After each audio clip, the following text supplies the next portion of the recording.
Pow! Shut up. Okay, what would you do if it did that again? I will fucking throw your ass out of the party. Oh god.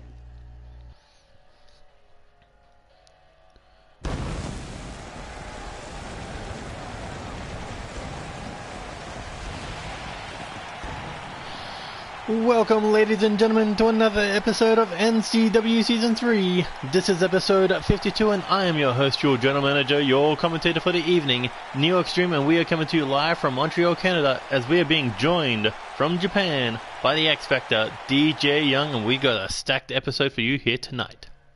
Whoop whoop, I'm on the Titantron. No, you're not.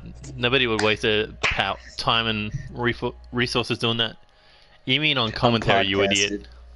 I know, I'm saying I'm on the Titantron from Japan.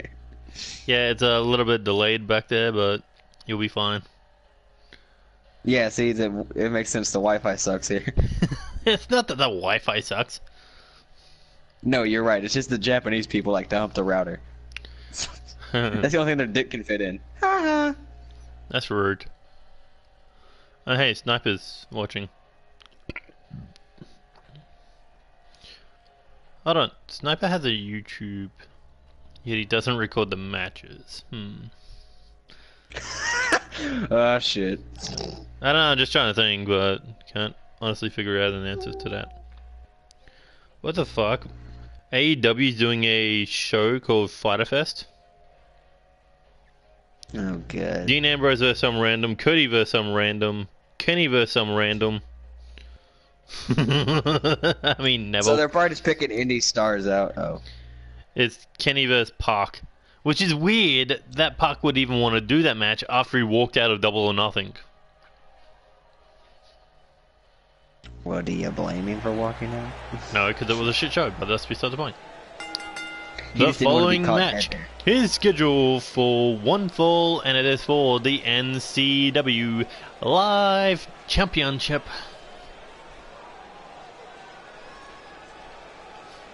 Holy shit.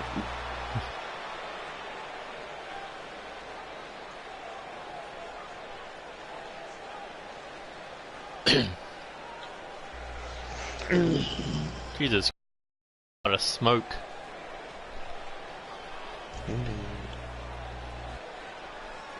What the fuck is he? Oh, there he is. Oh, that's pretty cool. But it's Oh shit, I need to watch. But it's the debut of Ace, one of NCW's newest stars. Shut up. And it looks nothing like Hydra. No. It's Hydra. Ah, it's because of internet issues. Okay, fair enough. But either way, shut up, or I'll fucking stab you. Or I get a rookie to beat you again. You delusional fuck. But either way, Ace here looking to win his first championship in his debut. Can he pick up the victory over Ray Laguerre and take the live championship? Ray Laguerre's been putting on high quality matches as of late. I don't know if there's anyone who can take the title away from Ray Laguerre. I mean, he has had the most title defenses in that championship's history. Damn. Oh shit, I realized what he was trying to do with the intro to that. He was trying to do, like, you know how Rey Mysterio used to jump out? Yeah. That's what he was trying to make it look like. Yeah, through the Close mist. enough, though. I know, right? Why don't And we if he have wins the that? title, you don't get to see that entrance. But there is the champion Ray Laguerre, 3 title defenses to his name in his second reign as champion. Ray Laguerre only coming in at the junior heavyweight division, but he has beaten heavyweights to win that title, to retain that title. He has beaten some of NCW's newest names and some of NCW's biggest names to make his legacy about that live championship. But will we see that record extend the 4 title defenses tonight? I mean, you've held that title before. You know what it's about. You lost it after 1 title defense, so think about how impressive it is to hold it for 3 title defenses. Exactly, especially since you don't get a break. You have to defend the title every time you are there. Introducing the challenger. He is the #1 contender for the NCW Live Championship. He is the entity known as Ace. Oh, that's pretty cool. Entity known as Ace. I know, right? And introducing the champion. He is the reigning, defending, undisputed NCW Live Champion. He is the little beast, Rayanish Laguirre. I only use these full names during entrances. But either way, as you were saying. You forgot. Oh yeah, I remember. But yeah, you don't take any breaks as champion. Yeah, you don't take breaks, and if you get injured, you still have to defend. It doesn't matter. You exactly have to right. Keep He going. is actually working injured. Between the 2 matches he had last, like before Invincible and at Invincible, like in that Fatal 4-Way tag match, he got hurt, and then in that 8-pack challenge for the Live Championship, he was injured even worse. But he is still competing, he is still fighting and defending that title, no matter how much blood pours down his forehead. No doubt about it. I say this now. Ray Laguirre is going to be a future junior heavyweight champion.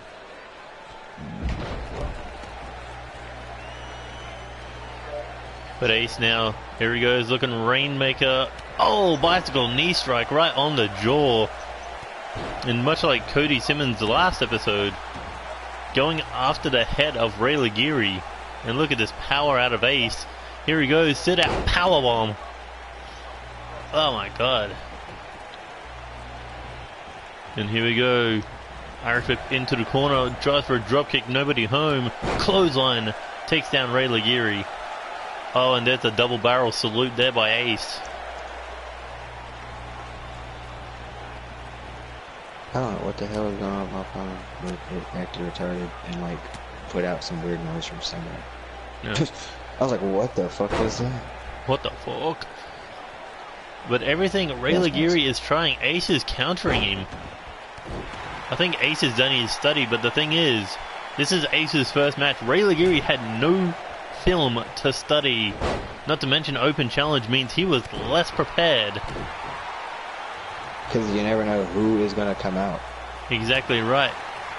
I mean, sure he's running down the names on the list, but you gotta think he would have known who the options would have been to challenge for that live championship, but he probably did not expect a debuting star. Normally they go to NCW Live, compete in a few matches before they even have a crack at that live championship, but Ace, entirely different story. He came straight out of the gates looking for a championship.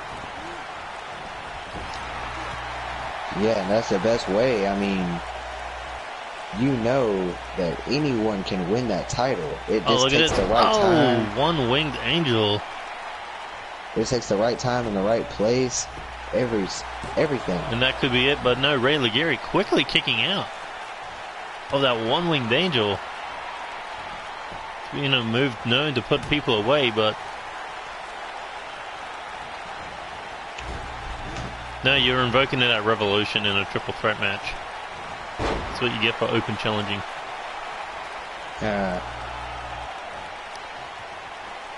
My god, this has just been all Ace from here. Well, since the start of the match nearly. But, oh, there's a rolling forearm by Ray Laguirre.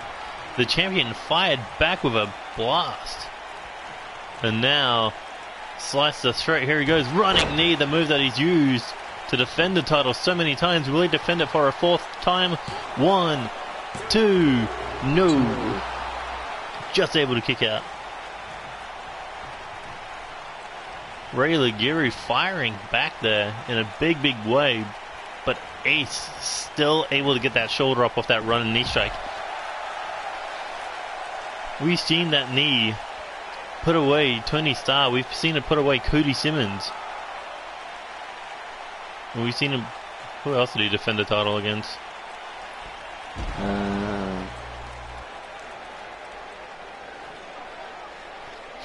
I think there was another name on that list, but either way, that running knee has been what has kept Ray Liguri in the game. Even in his first title defense, he used it to put down a former Grand Slam champion, to put down Alexander Leonardo Davidson in his first reign as champion. But now the blood coming down the face of Ray Liguri after being smashed into those stairs. But the champion just continues to fight.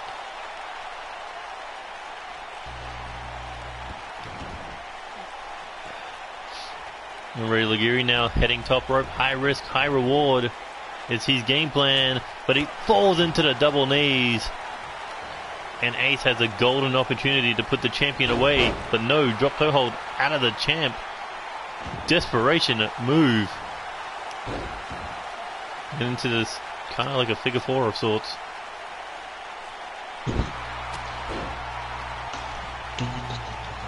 Ooh, Ace there. It's the code breaker. The ace in the hole. One. No, actually, that's not even a finishing move because Ray kicked out at one. What is this guy's finishing move? Well, it may be this. The glorious Ace DDT. Hooks the leg. That could be it. 1, 2, 3, and Ace wins his debut and the NCW Live Championship. Holy shit. Ray Liguri fought with the heart and soul of an underdog champion, but that's the result of the Live Championship. You get pushed to your limits each and every night, and just Ace being fresh out of the back. It was 100% to about 25%. Ray Liguri put up the fight, but Ace was just too much to handle for him tonight. Don't take anything away from Ray Liguri. Oh, you... Man, no. that title plenty of times. He definitely raised the legacy of that title. It's just... Ace was just... He was the unknown factor that would take out. And there it is, holding the NCW Live Championship. His debut equals his first title.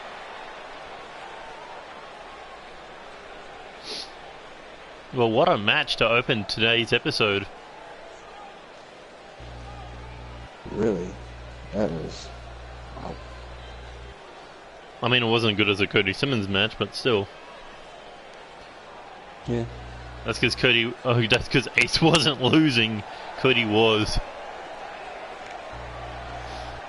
Goddamn Cody. Oh, hey, Austin Collins, you got a match later tonight against Gutter. Ha. Austin, what do you know? If you lose, you're worst. If he loses to a former fucking world champion, yeah. Well, Diz got injured from the match with K-Dog, so... I'm just saying. Man, Ace is still celebrating. Yeah, just don't lose to Gutter. You'll never hear the end of it. Well, the question is, who's going to be next in line to challenge for that live title?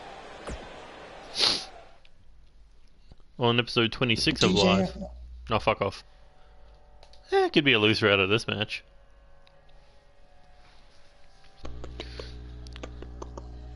Place your bets. Who is going to face French War for the #1 contenderships next week? Oh shit, hang on. Rhodes to Glory, Adam Rhodes? What? That is... I put in too much coffee powder into that one. Okay, so apparently this dude wants to join NXW. Okay. Okay. And apparently Alex is doing scouting for me. Okay, good job, Alex. I like how he's scouting for you, but not the company he's actually working in. Now he knows that this roster's full, so... Hell, my roster's full with 5 DJ Young rolling around, but, you know, it's alright. Obviously, fucking Vince McMahon's creative is killing WWE.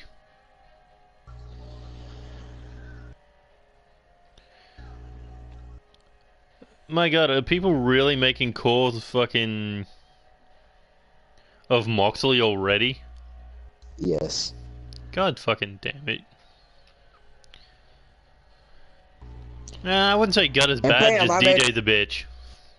Who likes running him through the mat. Basically, yeah. But yeah, I already made my Moxley character. It's in the game already. You know, they put it in here for me. It's called Dean Ambrose. There's no point in making a fucking call here for him again. Yeah, it's like he's not changed anything. It's still the same guy, just different name. For real, like, whoop-de-doo. You can literally go into settings and change that. Hmm. Yeah, so yeah, people that download that, you're wasting a downloaded space. Kind of, yeah. Not to mention, 2K19's already fucking nearly done. Yep. So, the point of downloading a Moxley now is completely redundant. True. What the fuck? Just this funhouse? Okay. What? I don't know. A minute of actually wrestling on Raw is ridiculous. Yeah, we know. We know. I was talking about how it took 70 minutes to get one fucking match.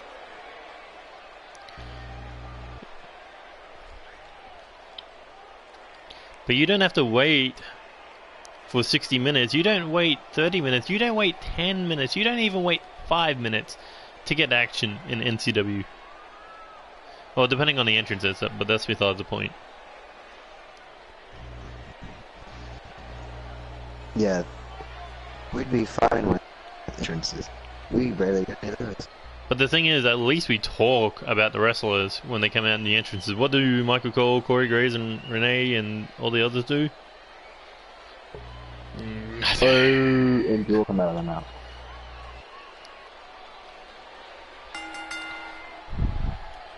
But there are the former 3-time NCW Undisputed Tag Team Champions, former 6-man Tag Team Champions, Manhunter and Trevor Lee White, part of the KOD, Andy Reeves, current Intercontinental Champion Seth Goldman over in Japan competing in the All-Star Tournament. So these two running on their own at the moment. But they want to make 3 times into a record-breaking 4-time Tag Team Champion.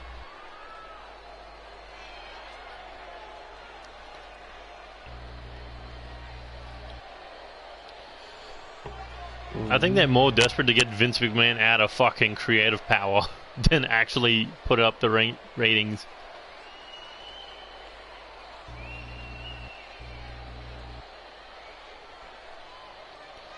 But look at that. You gotta think these are favorites in this match, considering out of the 3 teams, they're the only ones who have held tag team gold.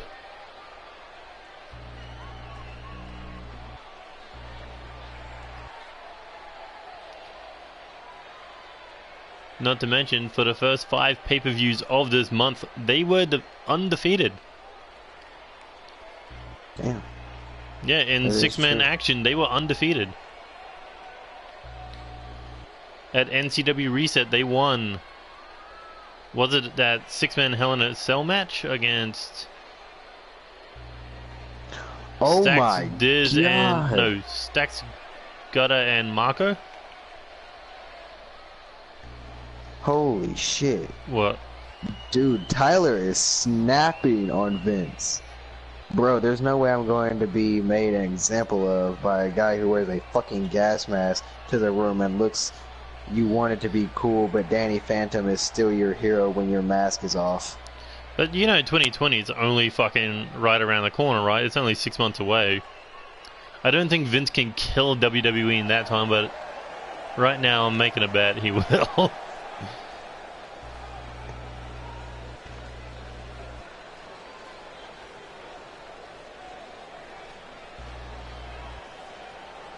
But there is Franco, Ricky, Ensign, Nasrid, part of Reckless Intent, and they have been close to the tag team titles a few times now. But they just can't get the job done. But maybe this time will be the right time. This time will be their time. If they can win this triple threat match, go on to beat the French War to become #1 contenders for the World Tag Team titles. But will it be the Golden Greatness waiting for them at Revolution, or will it be the current tag team champions, Baltimore's finest tag team, Brendan Ace and Michael Carter? We're going to find that out next week. But what do you think their odds are with that power of Sinastrid on their side? Do you think it'll be able to get them this triple threat victory? I don't know. My money's on KOD.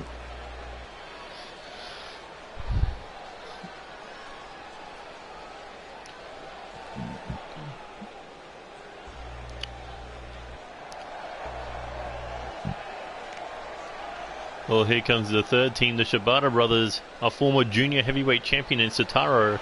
Matoda, a former #1 contender for the junior heavyweight title. But the thing is now, they're not worried about that junior heavyweight title. They're looking for the reason they came to NCW, and that's those NCW World Tag Team Championships. People underestimate these two, but you think about it. Over the current tag team champions, they have 2 victories over Baltimore's finest. Beat them in a normal 1-on-1 tag match, and then beat them in a 2 out of 3 falls tornado tag match before losing the tornado steel cage match. But Franco Ricci going after Matoda, Manhunter going after Sotaro, and the 2 powerhouses, Sinastrid and Trevor Lee White, going after each other.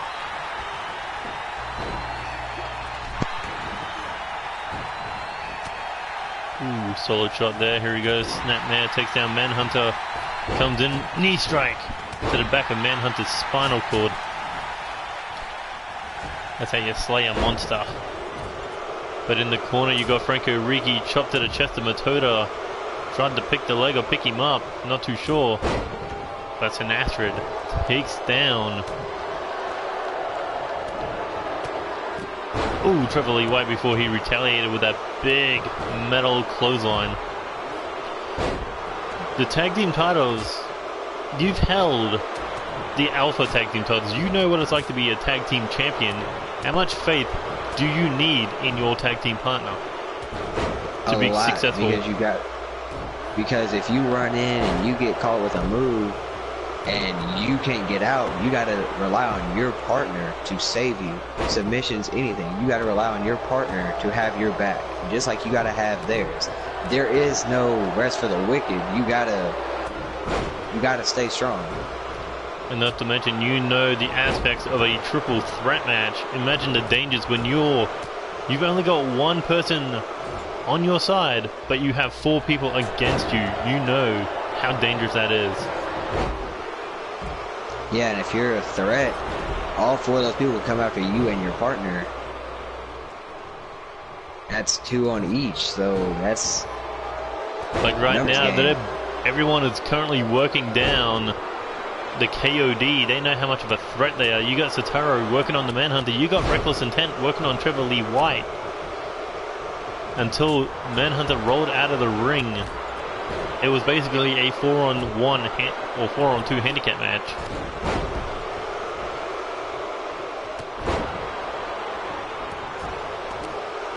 And look at this, the Shibata brothers now looking to take down Sinastrid. That's what I said about the triple threat rules. If you become a threat, they try to neutralize you.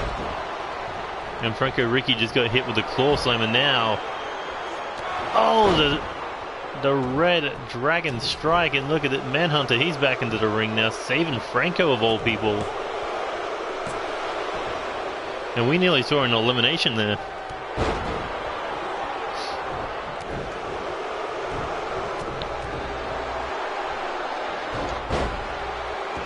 Oh, and that could be it, the red dragon bomb, but in the ropes. Man, Sinastrid with that running European uppercut. Oh my god. Sotaro, he missed the KOD, but he landed on Franco.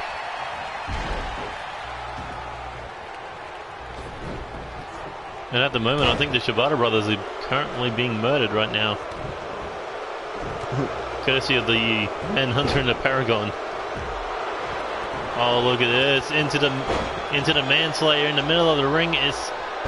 Oh, and Matoto just there to save him. Like you said, that trust in your team is needed to save you. Oh, and look at this. Sinastrid taking down the Manhunter. Manhunter could have been looking to put away Sotaro again, but he keeps going after the Manhunter.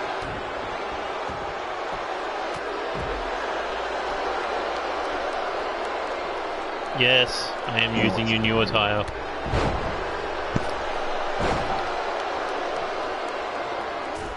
Ooh.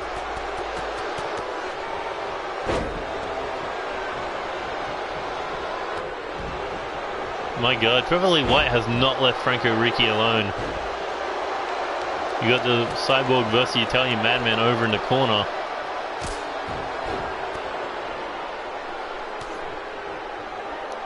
I reckon this is a good way to give every tag team a chance.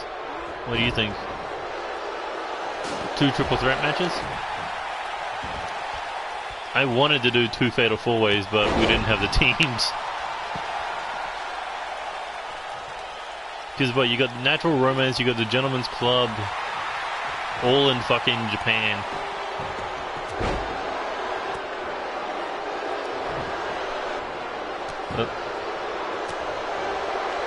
Alright, who do you expect to be pinned or submitted first?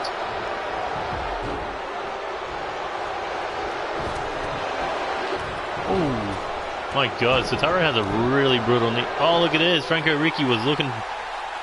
He hit the. Well, he hit that running knee strike, but Matoto was too close to the ropes, resulting in the kick out breakout. Oh, and Franco Ricci's in trouble. There's the cybernetic claw, and Franco could be. Oh my god! That's how you save your tag partner.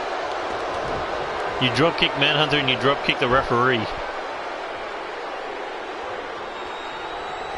That's how you save your tag team partner from being choked out. But Sotaro Shibata in trouble here. Manhunter looking to put him away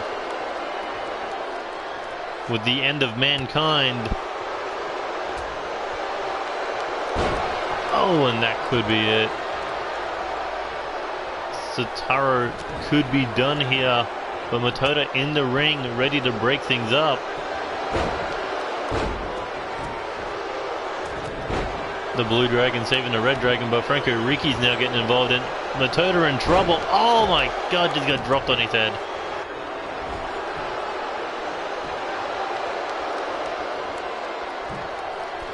Look at this, Sinastrid. Oh my god, super arm drag landed right on top of Matoto Shibata. Forearm takes out Manhunter. Oh, and a boot put. Uh oh. Double stomp right to the heart of the Red Dragon. And Reckless Intent currently dominating the ring right now. Oh, and look at this single leg Boston Crab on the Manhunter. Oh my god. Never seen that for a reversal. Or an escape. Sinestrid in the corner now. Manhunter, what's he got in mind? Ooh, able to retaliate with that forearm. Massive flying forearm. And there is Trevor Lee White, the Savvy's tag partner. Kind of out of the blue. Ooh, leg sweep cut down Trevor Lee White. Manhunter rolling away from Sotaro Shibata. Franco Ricci's out of the equation.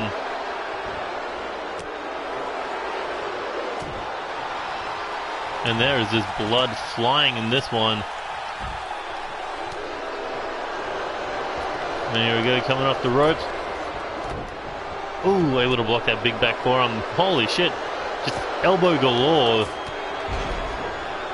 Busting everyone open. And a forearm cuts down Matoda. Clothesline to the back of the head of Trevor Lee White. And he retaliates. And look at this, into the armbar and the Manhunter. Hand around the face of Sinastrid. Trying to squeeze the life out of him, but Franco Ricci saved him. Oh my god, Falcon Arrow there. The Trevor Lee White takes him out of the equation. Manhunter being bullied right now. Where Franco Ricci and Satoru Shibata, an unlikely alliance there. Oh, and now Sinastrid in trouble here. Oh, not Sinastrid. Sinastrid's the one putting Satoru in trouble. But a double leg sweep by the Luchadors. And a swinging DDT, reverse DDT there. And Satoru heading top rope. High risk. No. Manhunter able to kick out. And look at, I was going to say, was just hiding, but look at this, roll up pin. 1, 2, 3, and the Schoolboy eliminates Manhunter. Trevor Lee White was busy. And now we're down to 5. First fall coming from Matoda Shibata to the Manhunter, courtesy of a Schoolboy. And look at this, Matoda heading top rope. Red Dragon bump. Oh, and a leg drop on top of it. 1, 2, 3. Trevor Lee White just popped the shoulder up. There he goes, tries for a snapmare or a cutter, but no. Bicycle knee strike instead from Franco Ricci. Takes out the Blue Dragon. Oh, that could be it. Well, that could be the beginning of the end for the Red Dragon, but look at that, the Italian driver, the Madman driver, I should say. And that could be the next elimination, and now we're down to a tag team match. And Manhunter's just gotten to his feet to find out they're not going to have a chance of winning those tag team titles, at least not for now. And look at this. Satoru in trouble. Spin out. Powerbomb. And that could be it. 1, 2, 3. No. One of them was, I think, Satoru was able to kick out. But look at Matoda here looking to fly through the ropes. Hurricanrana. That was amazing. But now, Reckless Intent looking to do double damage. And up on the shoulders now. Bad place to be. Oh, as he gets smashed face first, body first, into the ground. And here we go now. Powerbomb on the outside. Turns it around into the Boston Crab. He is just punishing Matoda. But Matoda was able to break the lock, and Satoru now looking to come save his brother. And now this is just all hell. As Franco Ricci's thrown back into the ring, Sinastrid soon following. The Shibata brothers in control.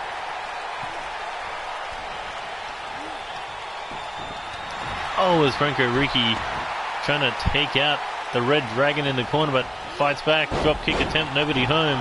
Matoda goes flying. And now Satoru has to deal with the 2-on-1 disadvantage. Oh, look at Sinastrid. Does he have a plan to put down Satoru Shibata, the former junior heavyweight champion? Or is it just these two are looking to punish?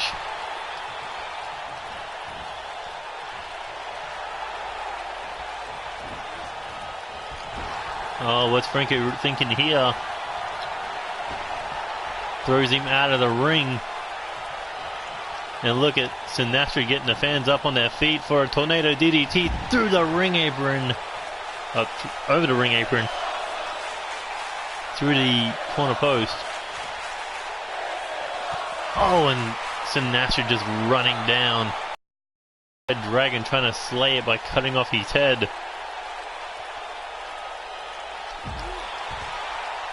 And head first goes to Taro Shibata. And look at this, trying to tap him out on the outside. That'll just be a statement made. But this is more of a statement that he was able to power through and break the lock. And here he goes, looking Falcon Arrow on the outside. Snake Eyes on the ring apron. Reckless Intent still in control. That's how determined they are to capturing those World Tag Team Championships. That's the reason they're in NCW. They want those tag team titles. And they're going to fight to get them. What the hell is Sinestro doing? So delusional that he was swinging for the air. Oh, spin out, sit out facebuster. That could be it for Sinestro. Made one mistake. Franco, can he get there in time to break it up? Oh no, Sinestro was able to kick out. Franco now fighting off Matoda. So Taro and Sinestro recovering. Both men getting to their knees, but Sinestro's first man up to his feet as Franco Riki got nailed with that massive hook. And look at this. Picks him up. The Paragon drop. But oh, and the second he got Franco Riki up, he got nailed with that forearm. But that was amazing. Double foot stomp to get back into the ring, doing some damage. Franco Riki just recovering. Oh, accidents happen, but the focus remains the same. Stay on Sataro. Oh, and look at this. Oh, not sure why you do that, but look at this. He's not even breaking the lock. He refuses to let go, no matter who was getting in his way. My God, Sinestro, you are a fucking very quick man. Big man. Big man. And look at this. Smashes him into the mat. Just grabbed him by the mask. Franco Riki and Matoda currently owns the ring now. Sataro is out. Oh, tried for a bicycle pump kick. Here we go, coming off the ropes, full head of steam, collision. Oh, kick to the body. Here he goes, looking for the blue dragon bomb. Oh, that could be it. 1, 2. Oh, and Franco just gets the shoulder up. Been a hell of a match thus far. Oh my God. Oh, there goes. There goes Matoda. He's getting hung up there. Oh, bicycle knee kick. Bicycle attempt, but no. Matoda looking for a little bit of payback here. And here he goes. Looking for the DDT through the post. Oh my God. How is Franco not busted open? This is awesome. Better than Raw. But look at this. Looking snap mad at Franco Riki. Neck in a very bad position. No doubt about that one. But look at this. The Shibata brothers working well together. And stopping Sinestro, or at least attempting to stop the big man. But Sinestro is just swinging and missing.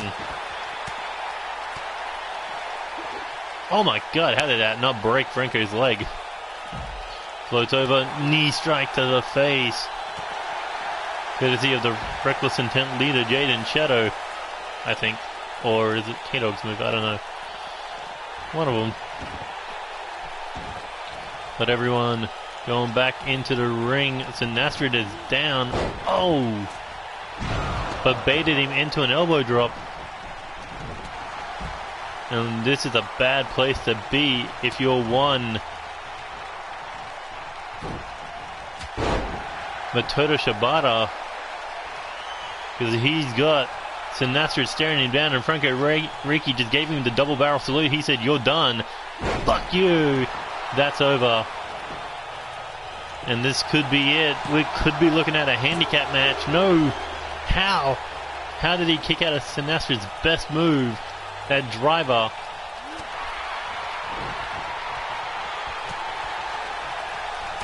Oh, and a European uppercut cuts him down.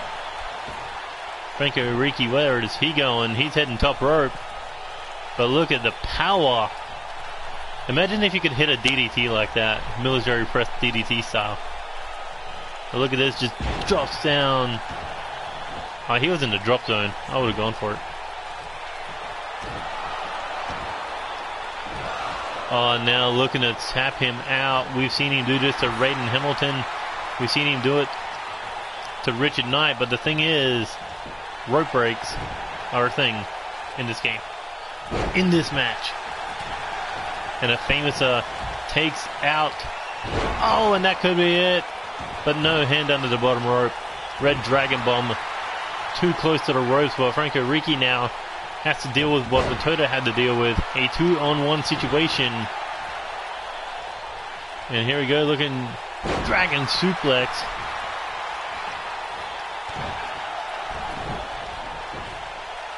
Here we go, it goes top rope and no flying. Franco, what's he thinking? Trying to hold one in place, but look right behind him. A Frankensteiner into the Meteora. No, into the cover, I should say. But somehow able to kick out.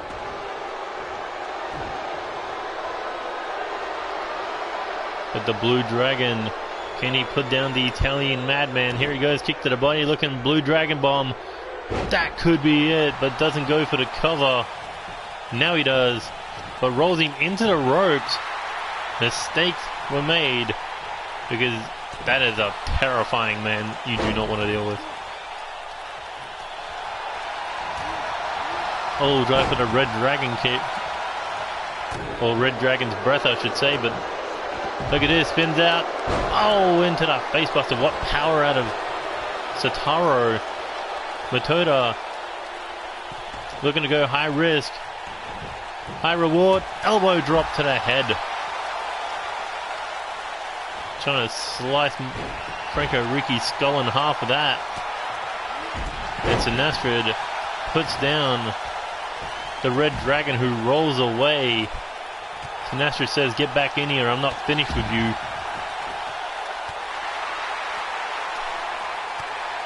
But what a tag match this has been. Oh, and face first goes Franco Riki. God damn it, he's got a really hard head. To the body, Sinastrid now, what's he thinking? Oh, head first goes Satoru. Matoto stalking Franco on the other side of the ring. Drop kick goes Franco.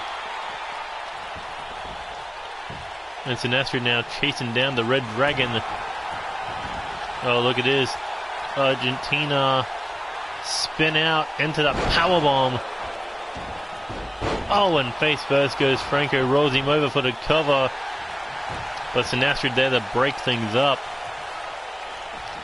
Springboard. Oh, hits his tag partner. Hits his brother in arms. And look at this. Ripcord lariat. Matoto may have just made a mistake, and it could cost him dearly, as he got taken out with that ripcord lariat. Oh, and here we go. Off the ropes with the knee strike. That could be it. The Italian Disaster. 2. Ooh, and just popped the shoulder up. Looking for a second one. Italian Disaster. And I think that busted him open again. Oh, some shit. I don't know. 1, 2, 3, and Reckless Intent are going to the #1 contenders match against French War. What a match of solid brutality that one was. This could have been any team's game, but tonight it's Reckless Intense night. But that's just the first step to getting their hands around those World Tag Team titles. Next step is next week when they go mano a mano with the French War to see who goes to Revolution for those World Tag Team Championships.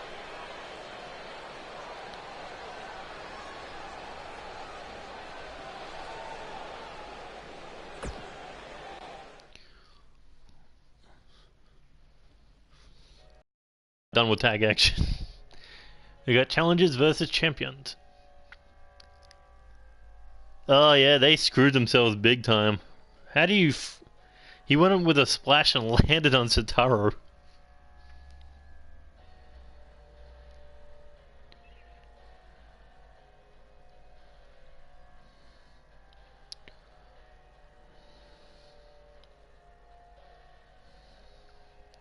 But it was a hell of a match.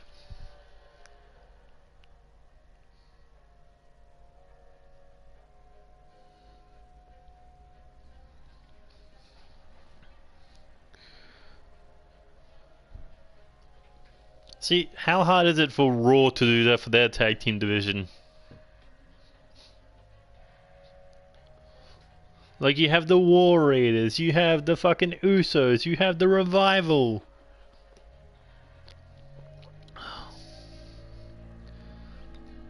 What other tag teams you got now?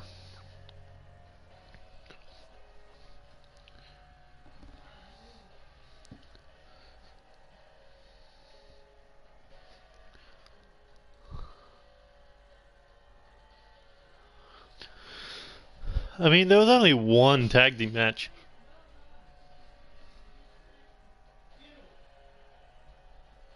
There's only one tag match in AEW, and you knew between the Bucks and the Lucha Brothers that it was going to be a hell of a tag match. So, but if they're really bringing back tag team wrestling, why didn't they also debut the tag team titles? Why didn't they debut the women's championship? Why didn't they debut the singles title? The mid-card title?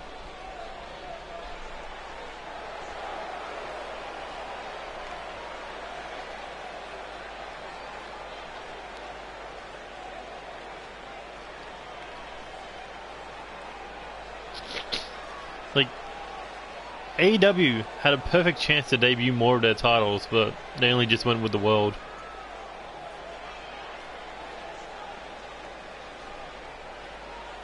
Well, maybe they might debut something to get all out. Maybe have Fight Night.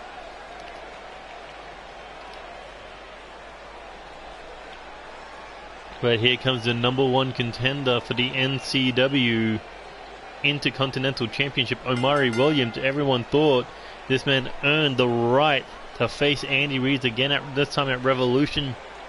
2 out of 3 falls. They had a classic match in the Champions Carnival. But Omari couldn't get the job done then. But can he get the job done 2 out of 3 falls against the current Intercontinental Champion, the man who has 1 win over him? Can he beat Andy Reeves and claim his first championship here in NCW at Revolution? Also, DJ Young fucking bailed. You son of a bitch.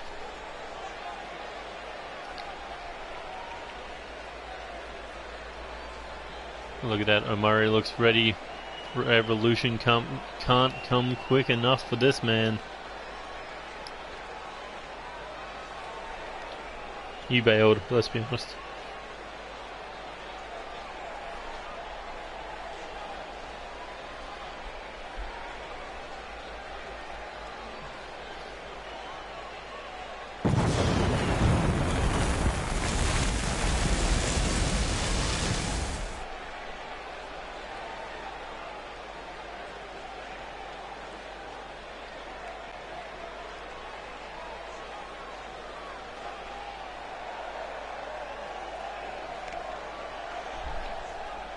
And here comes the number one contender for the junior heavyweight title. The Puerto Rican Nightmare, Adam Mayhem, winning that fatal 4-way number one contenders match for the for the number one contendership for the junior heavyweight title last episode, on episode 51. Not wasting any time, he wants his hands on Marco Garcia tonight. Able to beat Christopher Gates, able to beat Zach Adams, and not to mention beating the man who has been a thorn in his side at the moment, Angel Jr., to win this opportunity against Marco Garcia at Revolution. But ever since the second encounter, Marco Garcia has always gotten one up on the Puerto Rican Nightmare. Will history repeat itself, or will Adam Mayhem finally get one over on Marco Garcia and become the new and the 5th NCW Junior Heavyweight Champion, following in the legacies of Corvo Jack, Satoru Shibata, Nero, and Marco Garcia? Will Mayhem be number 5 to hold that championship? And look at this tag team, Mayhem and Omari Williams.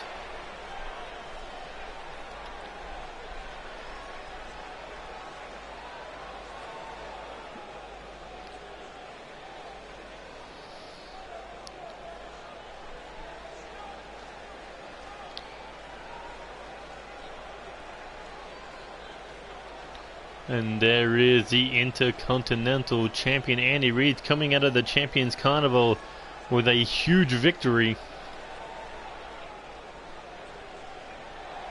Ever since that 30-minute ultimate submission match against Bullet Adams at NCW Storm, Andy Reeves has just been on a path of destruction, a path of breaking legs. After Bullet, it was Joey Harmon who suffered the wrath of Andy Reeves for that Intercontinental Championship, for Andy to pick up his 5th championship, I believe. 2-time US champion, 1-time hardcore and 1-time live. And he can add Intercontinental glory to that reign.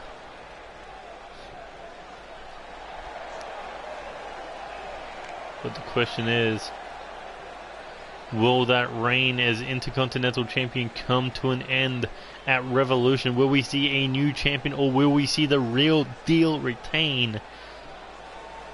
Well, we've got just a little over 2 weeks until we get to Revolution.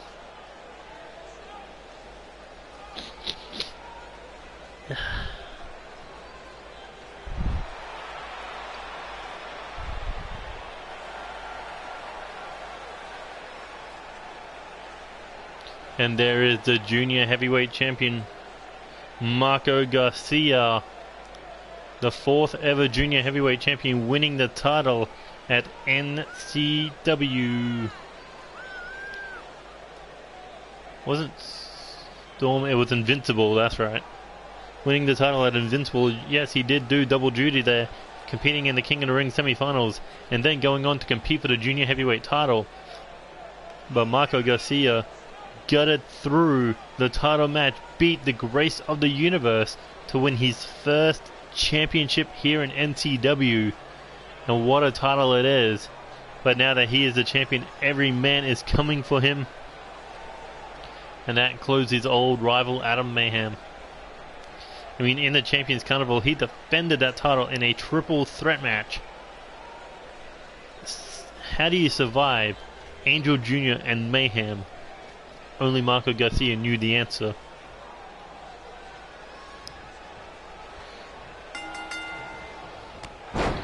And we're kicking things off, and Murray kicking things off from the Champions Carnival with Andy Reeves.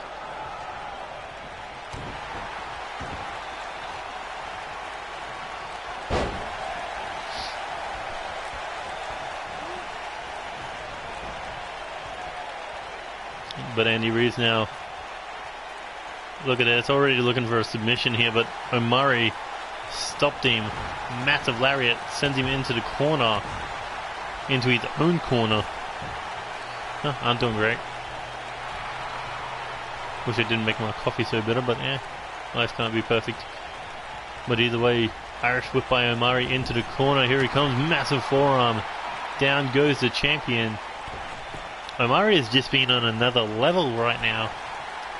The match he had against Andy Reeves has woken something up, and Omari knows that he can be a champion. He does not want to waste this opportunity to become champion, but drop kick turns things around for the challenger for the Intercontinental title. And now Andy Reeves' Irish whip sends Omari into the corner of the champions. But the referee's back turned, and Omari ends up the same place where he started, in the corner now. Look at this, Andy Reeves. Oh, locking up the leg, and Marco Garcia just flying in with a stomp to the knee.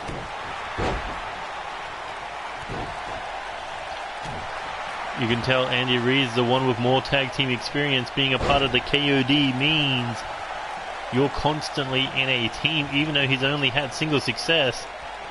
There's a time where he was the live champion, and they were the six-man tag team champions.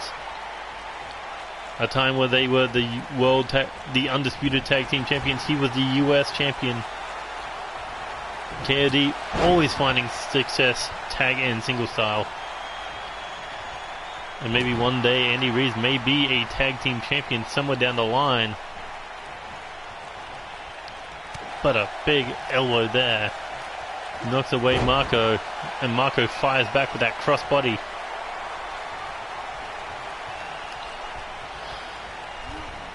And so far they've just been working down Omari here, tag made. What does Marco Garcia have in mind with the Intercontinental Champion? Double back body drop. Omari crawling for the tag made. Here comes Mayhem. Oh, and Mayhem hits the drop kick. Here he goes, Hurricane Rana cuts down Andy Reeves. And now tweaking the neck of the real deal. Imagine if Mayhem could pin or submit the Intercontinental Champion. You think that would do great things for the mindset of the Puerto Rican Nightmare. But just like that, Andy Reeves can turn it around with that Dragon Screw combo. And now Marco Garcia looking to get a piece of his old rival, his #1 contender. But Mayhem loaded up with that lariat.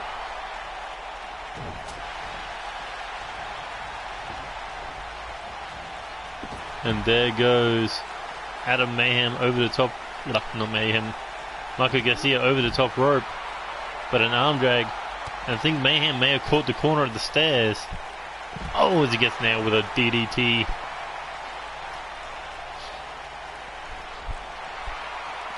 Tries for a forearm. Nobody home. Shot to the back of the head of Marco, and Mayhem taking this fight to the next level of personal. And now looking to throw him back into the ring. Mayhem. Oh, look at that. Mayhem sucking Marco in, and Omari took the advantage. Massive German suplex to the junior heavyweight champion. And a massive chop to the chest, and now Mayhem has Marco Garcia up on his shoulders. Snake eyes on the ring apron. And the junior heavyweight champion catches the boot. And now got to get Mayhem back in the ring because he is in dangerous waters right now. Oh, as he drops the elbow. Now looking for the leg drop. And now Marco, what's he thinking here? Not too sure. He rolls around, got shot off with that kick to the chest.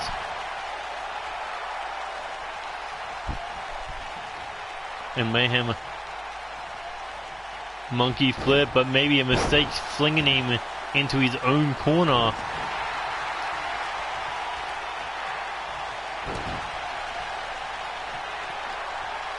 Mayhem tried for a kick there to the body, got caught. Adam Mayhem, why was he going top rope? Got caught with that chop to the chest.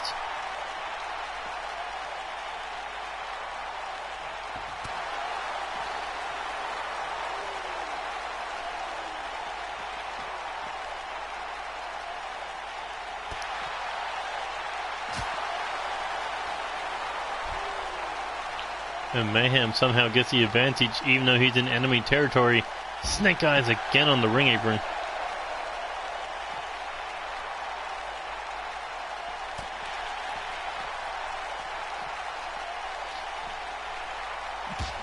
My God, Mayhem just does not like Marco. Chop to the chest, back elbow, forearm, knocks down Mayhem. And now looking to get him back in the ring. Adam Mayhem laid out middle of the ring.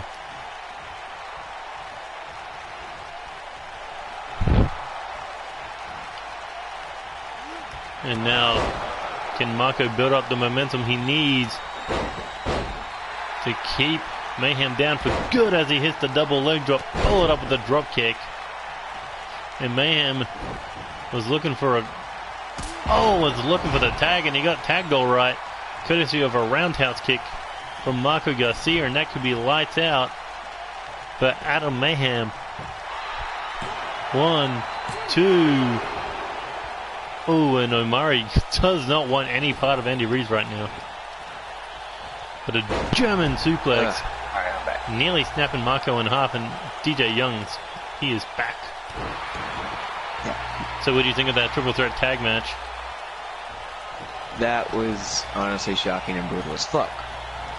Oh, speaking of brutal as fuck, running punt kick by Adam Mayhem to the champion's forehead, or temple. Dude, me and Vince had the weirdest ass experience last night. It was scary. Stop doing drugs and you'll be fine. No. We were literally just, oh my God. Like, I was doing a recording and a bitch came on and texted, "Hey, who wants to fuck? Who wants to marry me?" I was like, what? What? I was like, we can't even do a fucking recording without fucking call bullshit. Well, Marco Garcia looking to put away Adam Mayhem in this tag match. Here he goes, twisted Marco, and that could be it, hooks the leg. But no Andy Reid to stop Omari Williams from breaking things up. And Omari just took off the head of Marco Garcia. Now Marco crawling. Andy Reid has returned, and there's a tag made to the Real Deal and the Intercontinental Champion. And things are not looking good for Adam Mayhem. Even though he was able to arm drag the champion off of him.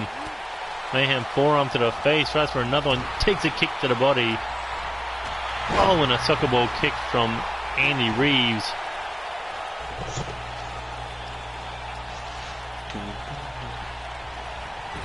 As a man who knows what it's like to hold both the representation of the top of the junior division in the form of the light heavyweight and cruiserweight titles, and also being a former Intercontinental Champion, what is the difference in those values? Well, in value-wise, I mean, the junior heavyweight is higher because it's a heavyweight title for them. It's their world championship. But exactly right. You are representing the entirety of the cruiser, light heavyweight, junior heavyweight division when you have that title around your waist or on your shoulder. You are representing that brand of those who want to fight but don't have the body weight to compete with the heavyweights.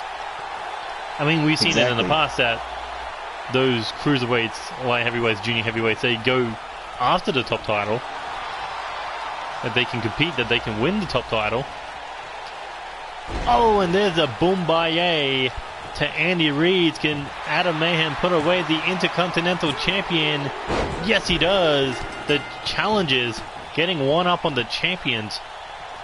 And that may be a tag team to watch out for in the future, Omari and Adam Mayhem. could be. But let's talk Intercontinental title. What is the representation of that to a star, to the roster? I mean, the representation of that, it's I mean, that's a title that holds a lot of history and a lot of heritage with it because of who's held it, of how they've held it, what they've done while they've had it. But it does bring, for a cruiserweight, it does bring new challenges because anyone can challenge for the Intercontinental title, light heavyweight, cruiserweight, heavyweight, super heavyweight, anybody. Exactly. It's like the title of the open division. And that's why Omari is hell-bent on getting it at NCW Revolution, where he will have that 2 out of 3 falls match. Mayhem has that match against Marco Garcia for the junior heavyweight title. Both matches should be amazing. Oh yes, most definitely. Go Marco, my brother. Hey, I'm not just saying that because I don't like Mayhem. I'm saying that because I've known this fucker for goddamn 11 years. Well, speaking of knowing people for the 11 years, here comes two people who have been on the scene for a few months now. Dunkel Gott and Tom Doyle, one the former US champion, the other the current United States champion. And 2/3 of that triple threat United States title match at Revolution. We're only missing one key piece, and that is Brendan Murphy. But this is going to be two massive powerhouses colliding.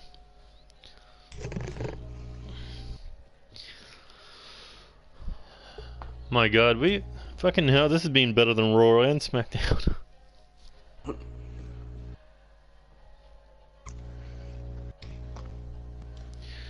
Well, Ace is quickly getting to the business of bragging about the live championship. I like that. The second I make a champion, they're all over that shit. Oh, hey, you snapped 3 good pictures of it. That's nice. Might as well retweet and like. But you gotta think, this is a man who went from the top of the world at NCW Invincible, beating Evan Epic to win the United States title, to lose it in the Champions Carnival, to lose it to Brendan Murphy after just a couple of hours holding on to the title. But you gotta think that was his first ever United States Championship held in his career. I mean, this guy, world champions all across the board in other companies. Probably intercontinental, low tier titles. But he said to me before that match, he never held a United States title before, but you gotta think it's boiling deep inside that he only held that for one episode before losing it. Yep. So at Revolution, we may see the revolution of the Viking King, where he looks to become a 2-time NCW United States champion. But the question is, can he beat the current champion tonight and build that momentum up going into that triple threat match? I reckon I should make that a triple threat Iron Man match, but the thing is, we've already got a fucking ultimate submission match. Damn.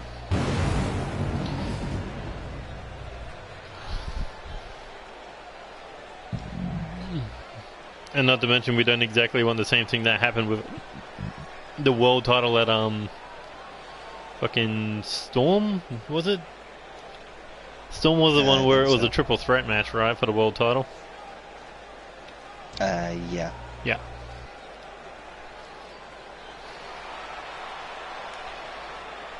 Just like his theme song starts, he definitely shocked the system in that open challenge created by Brendan Murphy. It was thrown out on the internet. You saw how many people wanted that opportunity for the US title. Even people who held titles, even people not even in the company, even those in the All-Stars tournament wanted a crack at the United States title.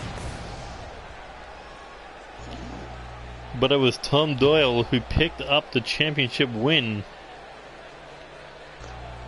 Why couldn't I have been there? Exactly right. You have had your issues with trying to capture that United States title. Yes, I have. Only 3 titles, no, well technically 4 titles have escaped your grasp, but that being the Champion of Champions title, the 6-man tag team titles, the Hardcore title, and the NCW Live title. Oh, not the Live, the US title. US. I got the Live, I'm Grand Slam. Yeah, I mean, All Stars 2018 Grand Slam champion, main event of Chaos Mania 2. But that one title has been the only thing that has escaped your grasp that is currently on the active roster. Besides the 6-man tag titles, but you don't exactly want that right now. Yeah, not really. There'll be a time you'll come after them. Besides, Now, you took the opportunity away I- from Unstable and put over some new stars, so yeah, you did your job. Yeah, if Until I could one just, retired, but oh well, it's okay. He had to win a title before he retired. It's cool. yeah. But you know, I might go for the 6-man tag titles if I can just find someone to go with me and Marco. You, Marco, who else would that be? Because you've I don't already know. I got someone that I know. I just have to get him to get Twitter. But either way, look at these two powerhouses squaring off for the first time in NCW, and Donko got with the power game to push Tom Doyle into the corner.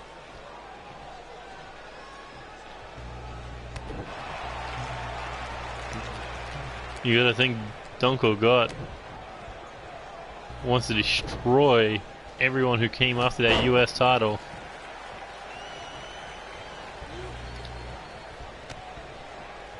But what is a representation of the United States title? What it differs to the Intercontinental Championship?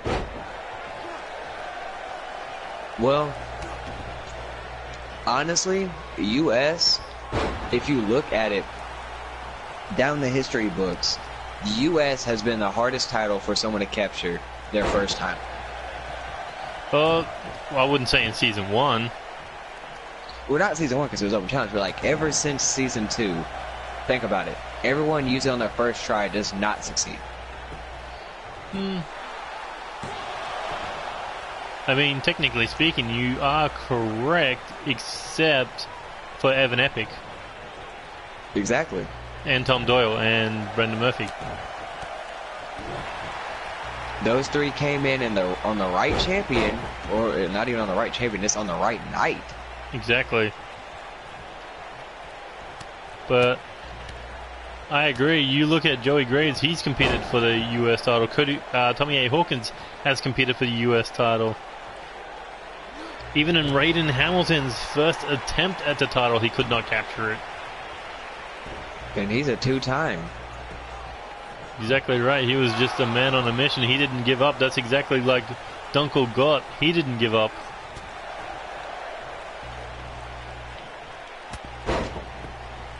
But looking at the record books, hold on, if I can load it up here.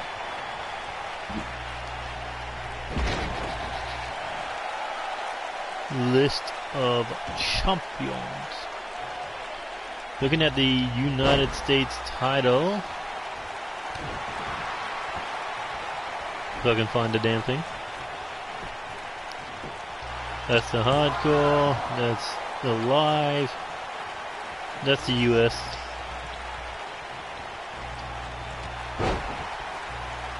So, in season 1, we had 43 United States champions. Damn.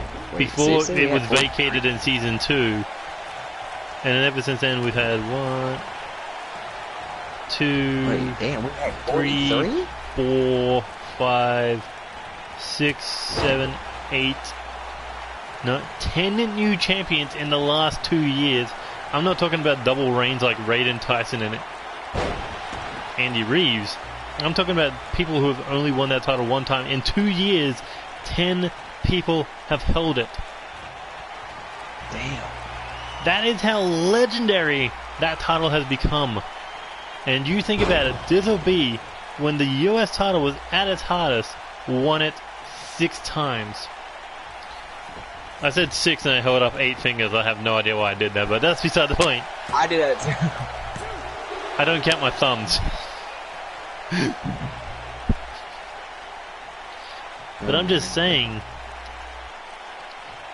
10 different people have held that United States title since Season 2 started, since it stopped being Open Challenge. And then you think Joey Hartman has held it twice since then. Raiden has held it 1 extra time. Andy Reid and Tyson Steele, they had that amazing feud over the belt.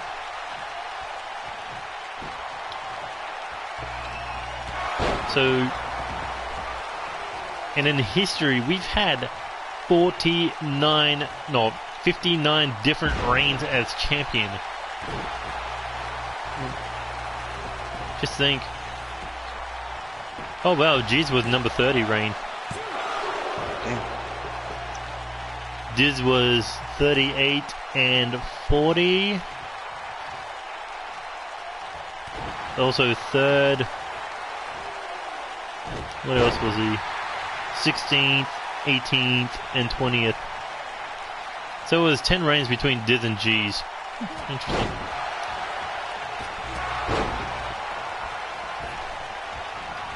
But just think of all the legendary names that have held that United States title. You've got Corvo Jack, you've got Tyson Steele, Andy Reid's current Intercontinental Champion. You got the current 6-man tag team champions holding it. Tony Lee Williams has held it. Apparently at one point in time, even fucking Lucha Sparkles held it. I love that sound. Oh my god, this has turned into a bloodbath for fucking Tom Doyle. So, oh, when he stood right up into a fucking Vikings curse, and this may be it. The United States champion, Dunkel Gott, just annihilated him. So you know what that means. Dunkel Gott and Brendan Murphy are fighting for the legendary 60th spot for the United States Championship. Anyway, you were saying? Oh, yeah. I'm getting the dude to get Twitter. So I would have someone, and he actually doesn't want to come to NCW though. Huh? My buddy that me and Marco have known for like 11 years, he's finally getting Twitter because I was like, hey, now would be your time to go into NCW. He's like, really? You're gonna make me get Twitter? Yes, I am. Oh, Tom Doyle looking to put this one away. Oh, Dunkel Gott able to overpower him, stayed on his feet, avoided the California. Oh, and look at this, the Viking looking to sink this one in deep, middle of the ring. And Tom Doyle's got nowhere to go. But he doesn't submit. He rolls through and breaks the lock. What a fight from the champion. What a fight from the former champion. But here we go. Looking to set him up for another Vikings curse. Oh, and that could be it for Tom Doyle. Where was this Dunkel Gott in the Champions Carnival? Oh, and holy shit, Tom Doyle kicked out.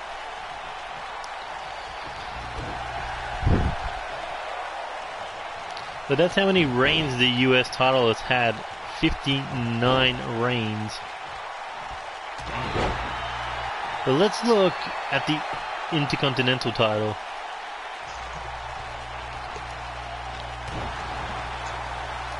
The legendary IC title. 38 different reigns. And Joey Hartman has 4 and 89 has 6. So that's 10 different reigns between 2 people. But Dunkel Gott finally picking up the win of that massive cutter off the shoulder blades.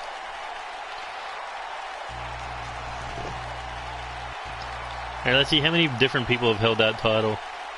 1, 2, 3, 4, 5, 6, 7, 8, 9, 10, 11, 12, 13, 14, 15, 16, 17, 18, 19, 20 different champions over 38 reigns. Damn. That's even more legendary than the fucking US title. But then again, since season 2, we've only had 19 different championship reigns. So those two, maybe one of the hardest titles to actually win in the company. Easiest title is the fucking tag belt. Oh yeah. Let's see, just this year, let's see. 24 to 32. That's just this year. I really need to update this one. Okay. Speaking of tag titles.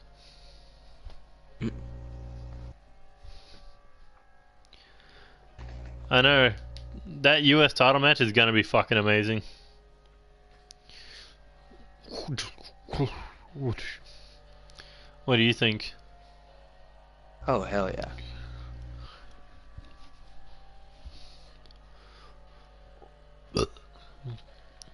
But this tag match is gonna be amazing next week.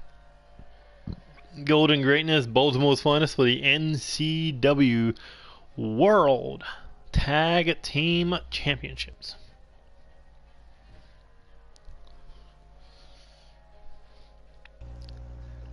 Man, those tag titles have had some fucking legacy to them, eh? They really have. I mean, it all started with the fucking Broken Hardys back in season 1. That was actually my first ever title fight for the tag titles. It was the Hardy Boys versus the Young Bucks. And the Hardys won. I'm like, yeah, fuck you, Ring of Honor. That's how it should have been.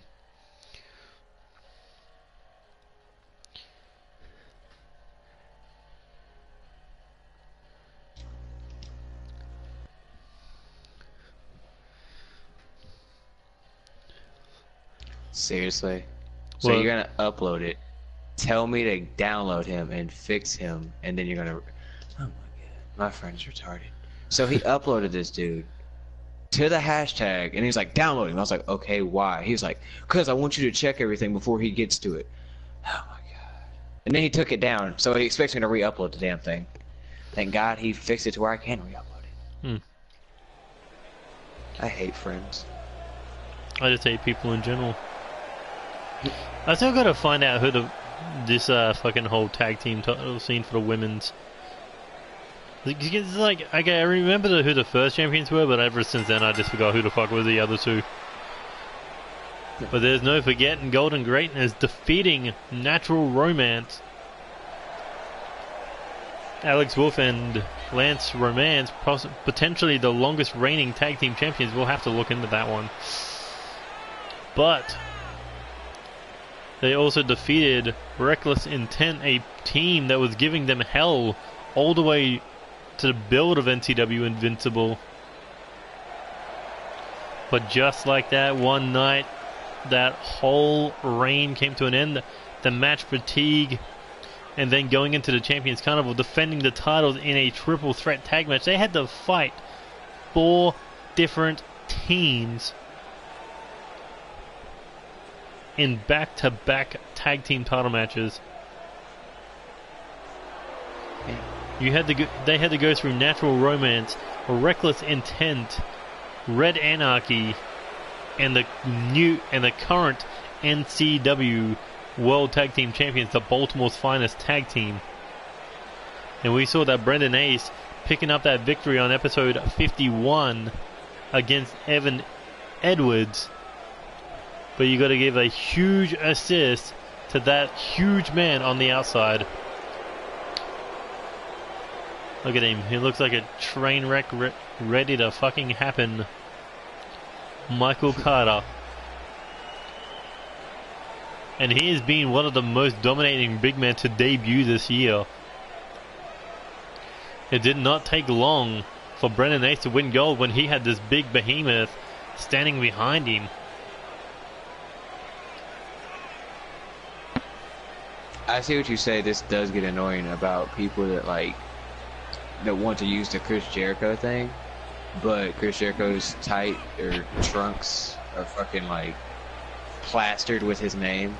Because my friend, he tried to use them, and he didn't even take off the Jericho. Like, what the fuck? Lazy cunt. You know damn well your name's not Jericho.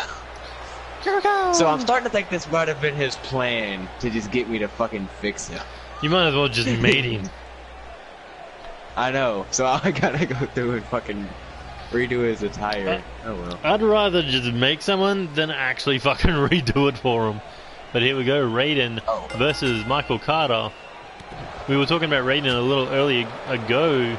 Former NCW Live champion, former two-time US champion, former tag team champion. Him and Evan Edwards are only one title away from becoming Grand Slam champions. Intercontinental or US for Evan Edwards. Raiden Hamilton world title. Michael Carter just annihilating him right now. Raiden Hamilton had to roll out of the ring because Michael Carter was just purely dominating him. Oh, and one hit sends him to the floor. Look at Evan Edwards trying to save his tag partner, trying to get him up, but kind of just fed him to the beast. As Michael Carter threw him back in the ring. Drop toe hold there by Raiden Hamilton, kick to the back of the knee. Michael Carter quickly up. Oh my god, Raiden Hamilton went higher and just got knocked the fuck out.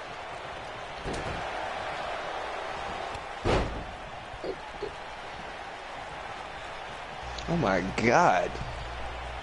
Oh my god, dude, indeed. German suplex. I got back just in time. It started freaking storming, dude. Oh my god, the tree. A fucking tree broke in my front yard. Oh well.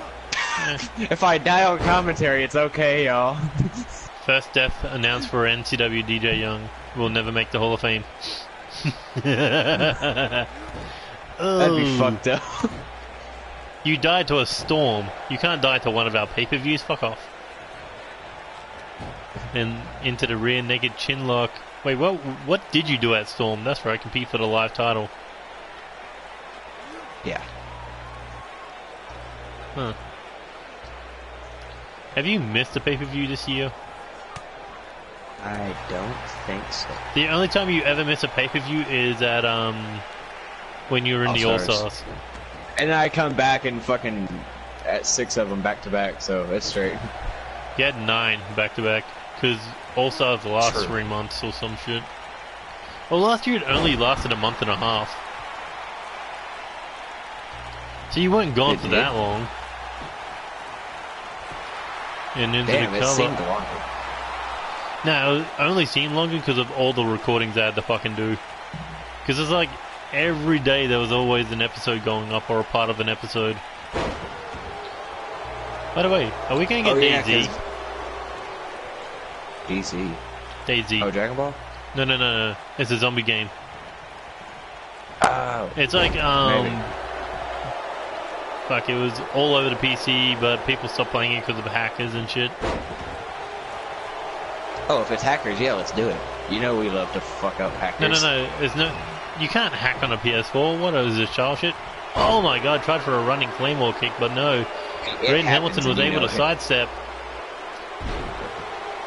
My god, Raiden is surviving right now. Oh, and that could be the beginning of the end. Thundercloud from Raiden 1, 2.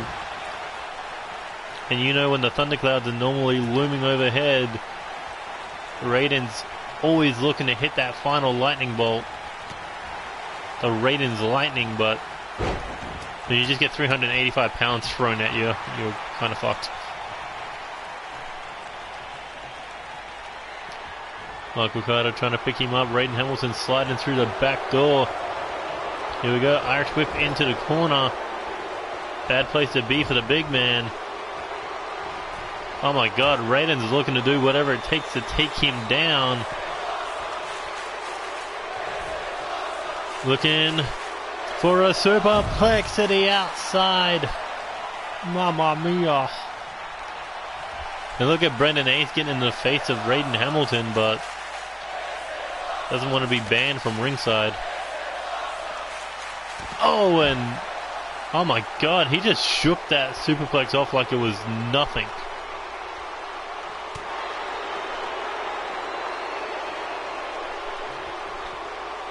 God damn, he's a beast. I can see why Brendan Ace wanted him to challenge for the live title and the US title, but tag titles only. Fuck off. We just got 2 belts off Alex Wolf.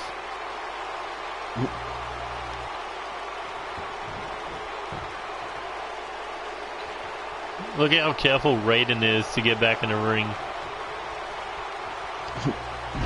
He's just like, nope. I'll wait until Michael Carter makes a fuck up. Okay, I do like this. That actually looks pretty good. What? He did this Shelton Benjamin, like, from waist down. And What the hell is Raiden doing? He's just standing there. Okay, I actually kind of like this. This doesn't look that bad. Raiden's trying to bait him in. Oh, and he did. Hit him with an elbow strike right in the forehead. Hung him up on the top rope. Raiden is just using the big man's own momentum against him. Drops a leg across the back of the neck. And now Brendan Ace deciding to have words with the former tag champion. And that is absolutely terrifying when a pissed off Baltimore Behemoth just stands up behind you. Look how scary that looked. Oh shit! Oh my Hell God! No. Run the other way. And there's a train wreck. Except Evan Edwards there to distract the referee, now distracting Michael Carter. Raiden Hamilton back to his feet. And here he goes. Oh, planting face first into the mat. Raiden Hamilton Irish whip into the corner. Last time they were in the corner, he hit that superplex to the outside. What's he going to do this time? Get his ass set up on the top rope. Oh, boot to the face there by Raiden. Here he goes, looking Raiden's lightning. That could be it. 1, 2. Ooh, and Michael Carter just able to pop that shoulder up. Raiden in shock, considering his finishing moves known as lightning. Oh, and look how quickly Michael Carter can turn things around. This is not going to look good for the former two-time US champion, as Michael Carter is looking to murder him. Raiden breaking out of the lock. That triangle choke.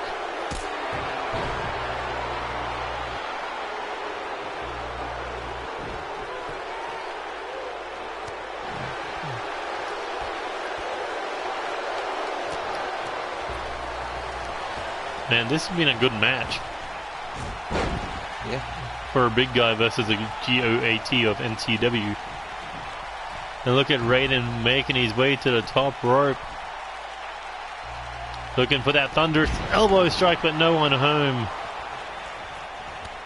Oh, as Michael Carter just running through him with these lariats. Ducks under Raiden, hits the power slam. And scrapes whatever's left of Raiden Hamilton off the mat. Oh, this is not good. Oh, and that busted Raiden wide open. 1, 2, 3. Oh, how the fuck did he kick out of that?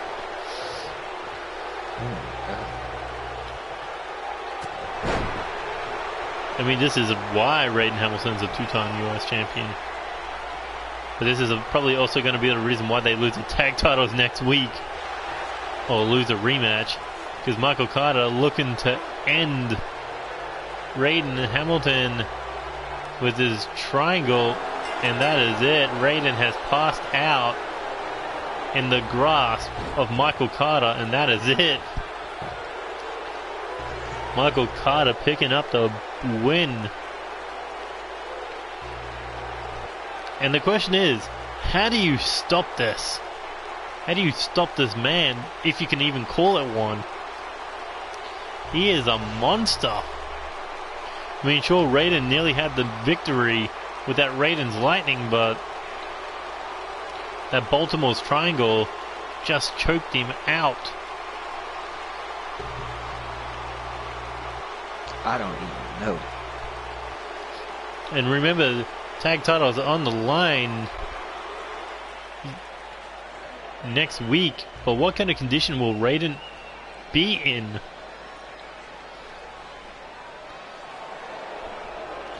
I mean, Brendan Ace gave the orders, kill him. I think he fucking succeeded, at least for the night. If he didn't kill him, he came damn near close. Luckily, the referee stopped him once Raiden Hamilton passed out.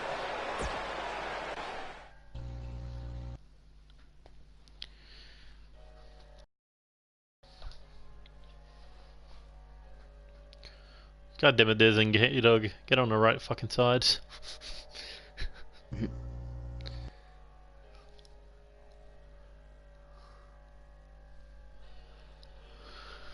Man,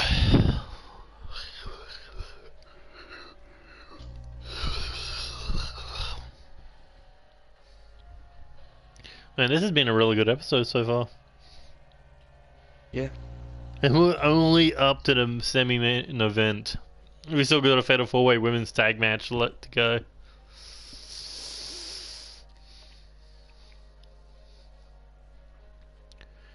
But you know what that finally means? What this finally means, What? this episode? That we finally have a live title match at fucking Revolution. Oh my god.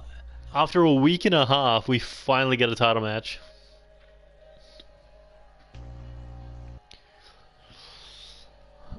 We still got fucking Captain Nintendo's ass running around here holding the title. He Yeah, don't but wanna that's let the it go. TV title. Nobody cares about that.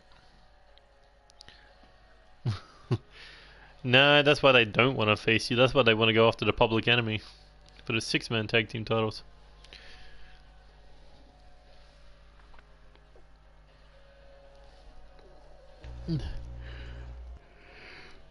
I hadn't even looked at his fucking moves yet. I'm still fixing his damn attire. Jesus Christ. What do you reckon the best match of the night's been so far? Triple That's- threat tag match. Oh yeah, that was a good one. I mean, the Dunkel got fucking Tom Doyle match, that was a good one. But it just did not stick to the brutality of that fucking tornado tag match. Yeah.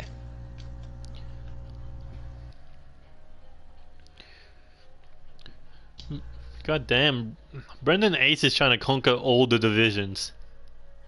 The tag titles, the 6-man tag titles, the US, the live, and the fucking junior heavyweight. Once he lowers back his Hell, let weight. him do it. God, you'd be calling him... You go from Baltimore's finest to NCW's conqueror. Right, remember what happened to the last guy who tried to conquer every fucking division? He got his head kicked in.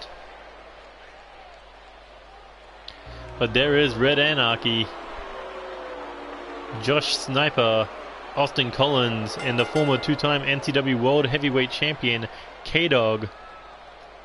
K-Dog looking to make history by becoming the first ever 2-time NCW 6-man tag team champion using his world title rematch to pick up those 6-man tag team titles for a second time in his career.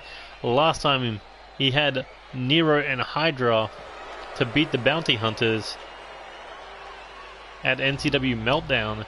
This time, can he do it with Austin Collins and Josh Sniper?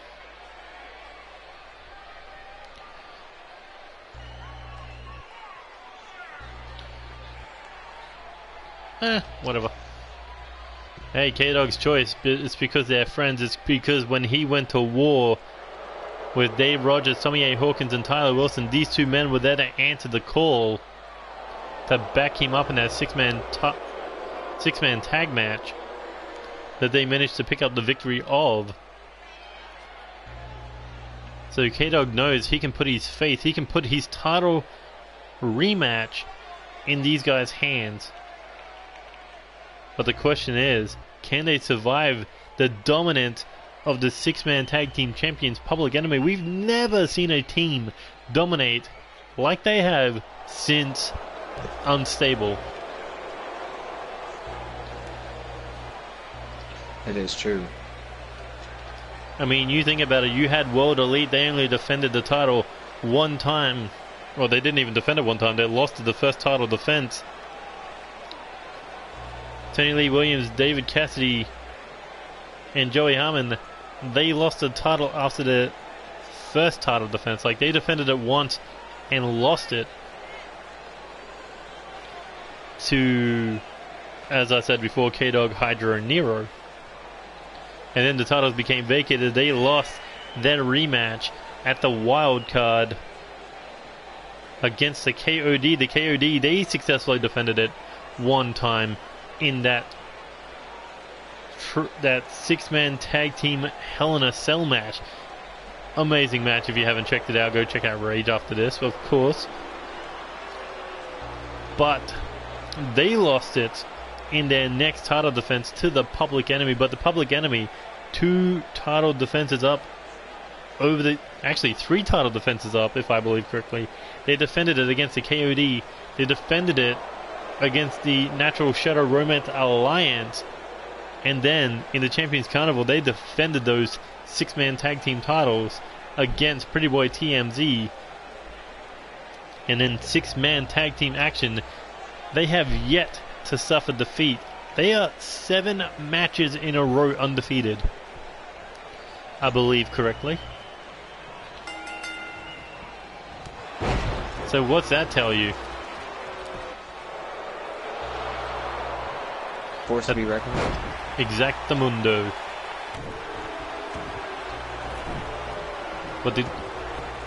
But you've been watching NCW for 3 years. You know, what is the difference between the tag team titles and the 6-man tag team titles?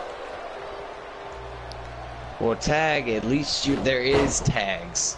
That's all I gotta say. Exactly. It's not exactly right. It's a whole different ball game.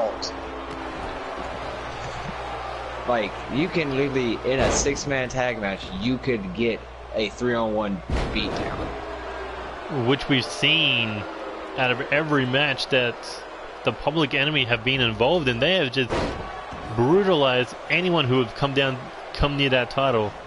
Zach Adams got hurt. You've been injured by them. And even Jaden got hurt. Even Jaden got injured at their hands.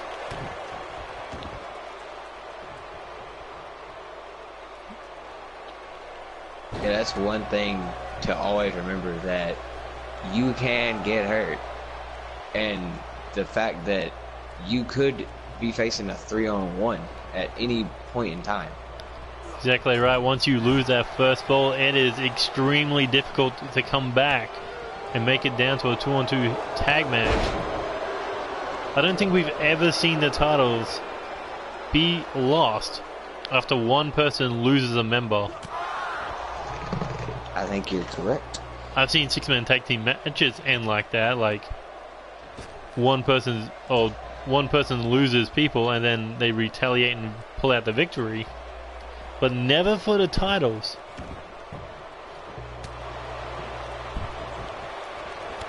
Oh, another running knee there by Austin Collins. I hate the move, and it's even worse when someone has it as a regular.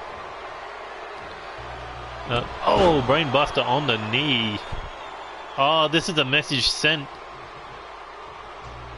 You remember episode 51? It was the Public Enemy who powerbombed K-Dog. Now they're going to retaliate with a super powerbomb off the top rope. Oh, Red Anarchy style. They just sent the message. However, it's Sniper once again getting kicked out.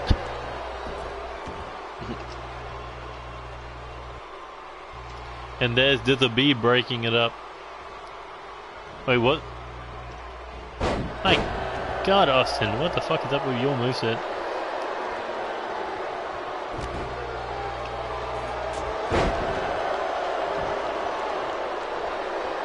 Hey, what you're doing in tag matches, that works for you, Brendan, but six-man tag teams, that's an entirely different animal you want to deal with. Yeah. Look at Natural Romance. They were the best tag team in NCW for 2.5 months, but they tried to step into the Public Enemy's bowl field. They got wrecked. It was a 3-on-1. It was a 3-0 wash. You may be great at tag team wrestling, but six-man tag team is an entirely different animal. There is no tag wrestling in that. It's just how much faith you have in your team. And these three men are pretty much closer than brothers. Oh my god. And that could be it for Austin Collins. He just took a triple powerbomb, courtesy of the Public Enemy. And now it's Diz being ejected and G's both being ejected from the ring. Referee taking no shit in this one. The six-man tag team champions have been basically kicked out. Gutter's all alone in this one. Oh well. Look at this spinning power slam. Or spinning Uranagi slam there by Gutter to Austin Collins. Collins jacks the jaw. And this is the kind of action that we're going to see when those titles are on the line at Revolution.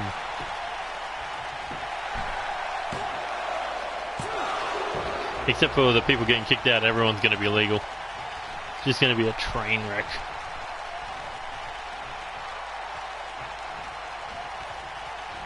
But then you look at the difference in careers that these men have had in NCW. K-Dog, yes, 5 championships.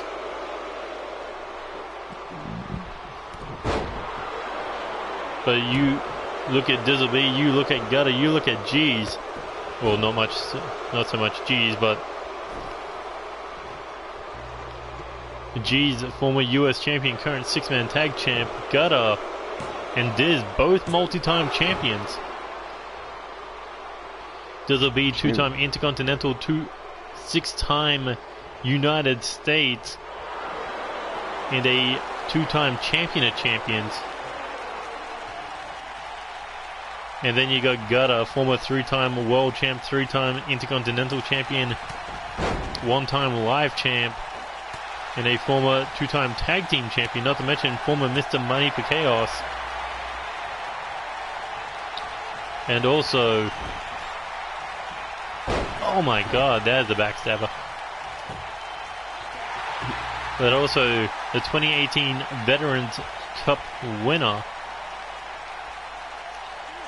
Ooh, as he snaps the arm of Gutter. I think he was trying to snap it against the chair. And now, Austin Collins, a second brain buster on the knee, hooks the leg. Will it be enough to put away the Grand Slam champion? Yes, it is. So far, this Red Anarchy have 2 falls over the Public Enemy in singles action.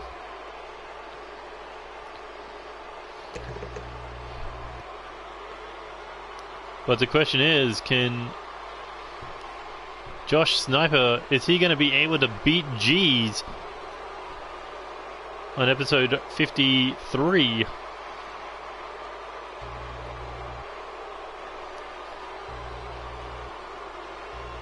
Man, that was just fucking full-in gang warfare, that match. Oh man. Oh, Red Anarchy fired the first shots, and then the champions retaliated back with a triple powerbomb of their own. But in the end, it was Austin Collins pinning a former NCW world champion. A huge victory for Austin Collins tonight. And that may be the reason why K-Dog picked Sniper and Collins to be his tag team partners. They have that underdog factor going for them.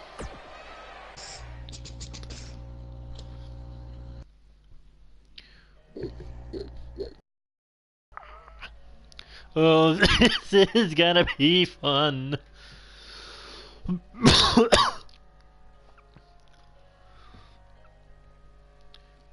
I hadn't even looked at it. I'm scared. What? If you say it's fun, I'm scared. It's a Fatal 4-Way Women's Tornado Tag Match. Oh, lovely. And we just got through the fucking triple threat tag that went, what, like 40 fucking minutes nearly, I'm sure? Like, seriously, go back and check on that. I think that may have been 40 minutes of a tag match. Wow, the stream's only been going an hour and 50 minutes. It feels way longer.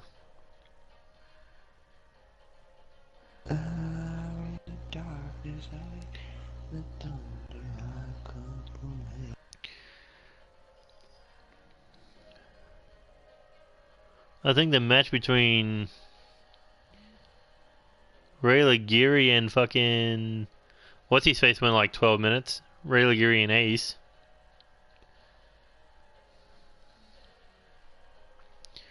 How long did that tag match go, however? Is the question.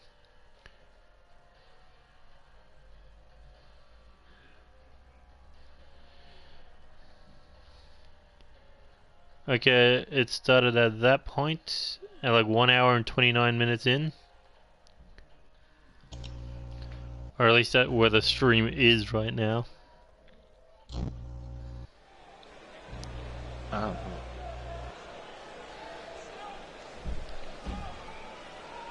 Yeah, it nearly went 30 minutes.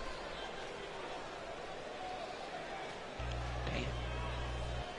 Talk about a hell of a match.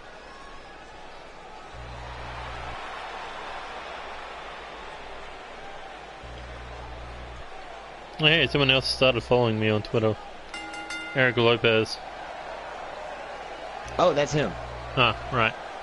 But here comes a former 4-time NCW Women's Champion, Amber James, teaming up with Cynthia Moore, good friends, good rivals. But they want those women's tag team titles, something that has never fallen in the hands of Amber James. You gotta think her goal is to become the first ever Triple Crown champion in women's history. Already got the 4 women's titles she needs by 3.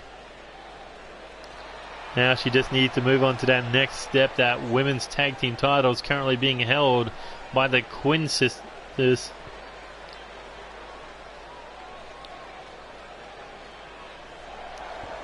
God, those hot pants look good on her.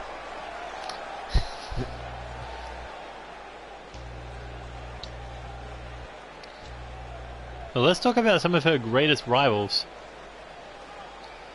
Casey Winters, Lauren Young, Cynthia Moore, her own tag team partner, Akira Valentine, Selena Sokolov.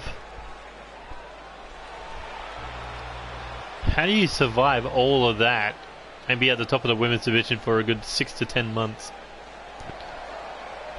I have no idea. And here comes Cynthia Moore, former women's champion. Always a challenger, never the champion. Ever since the start of Season 2, where she won the women's title in a triple threat match. That included Lauren Young and Amber James.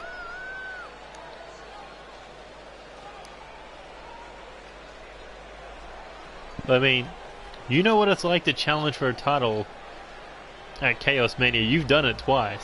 Cynthia Moore, she challenged her best friend for the women's title and lost that match at Chaos Mania. How do you think that would have felt?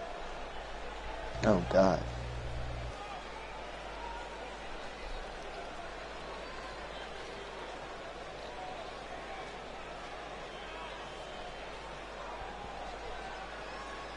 I think there's only like 3 or 4 people who have won 2 title fights at Chaos Mania.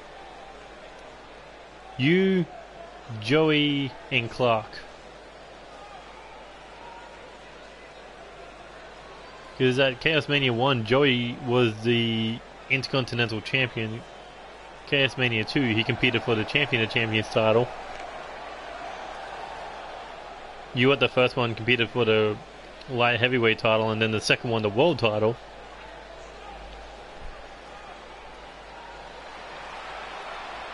But here comes two women who have been challenging for those tag team titles non-stop. They have come close, but they have yet to get the job done. They've challenged 2K Moon, they've challenged Reckless Intent or Dangerously Delicious, whichever one you want to call them now. But they have never been able to win those tag team titles. What does that do to the mindset of someone to always become the #1 contender but never winning the title? It's got to be defeating, honestly. And yet here they are looking for another opportunity for those women's tag team titles. Anna Riley, Dawn Kazarian can't take anything away from them. Not to mention it's rare to find a tag team that actually have matching gear. Which is pretty cool. I like that.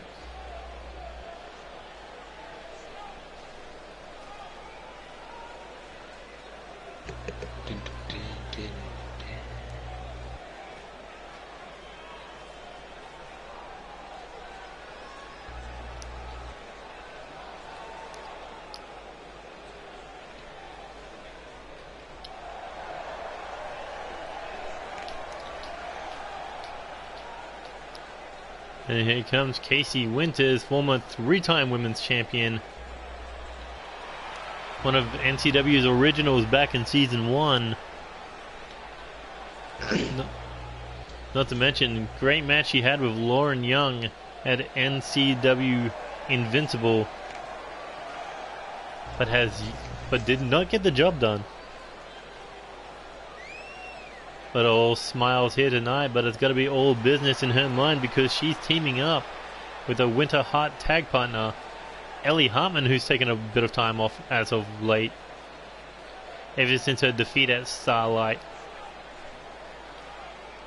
to the woman who eventually became the first ever NCW Women's North American Champion, Candice Rose. But this is probably something, I don't know, you've never done before. How does it feel to compete for a tag team championship with your best friend? Well, I mean, at the time, Seth Cohen was my best friend, but Seth, I mean, it's kind of a... He was your Seth friend. I mean, it's kind of a big deal because it's like someone that you know is going to have your back all the time. It's someone that you can trust completely. I mean, me and Seth Coleman didn't turn out like that. We kind of turned into enemies, which it worked out good. But, I mean, it's kind of one of those things that... I mean, you went on to become world champion, and he went on to lead the most dominating faction. So, everyone's a winner out of that. Exactly. But this is a new look for Ellie Hartman. Purple hair, red hair, something we've seen in Season 2. But now she's combined the look. Actually, it's a really good look. I like it. Down, Neo. Nah. Amber or nothing. But either way, Ellie Hartman, former women's champion, has competed for the women's tag team titles in the past, has never captured them. But this is a different look for Ellie Hartman. She's taking time off. She's focused, relaxed. What kind of game plan will she come into this match?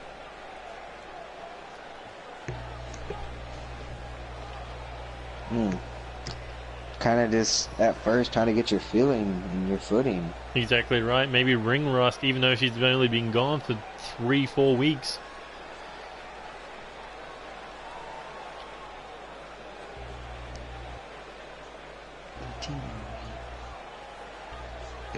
I came to collect.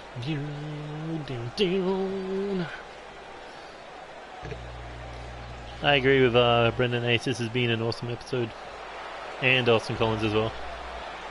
See, this is why I need to save WWE. But out of Save us, NCW.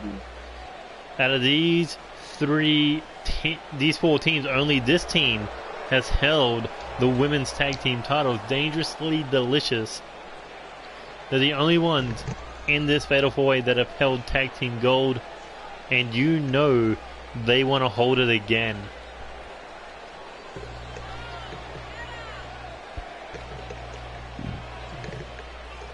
Defeating 2K Moon to win the titles at NCW Storm, I believe. Yes, Storm. Holding the titles through Starlight, the first ever all-women's pay-per-view. Oh my god, my friend is an idiot. Why?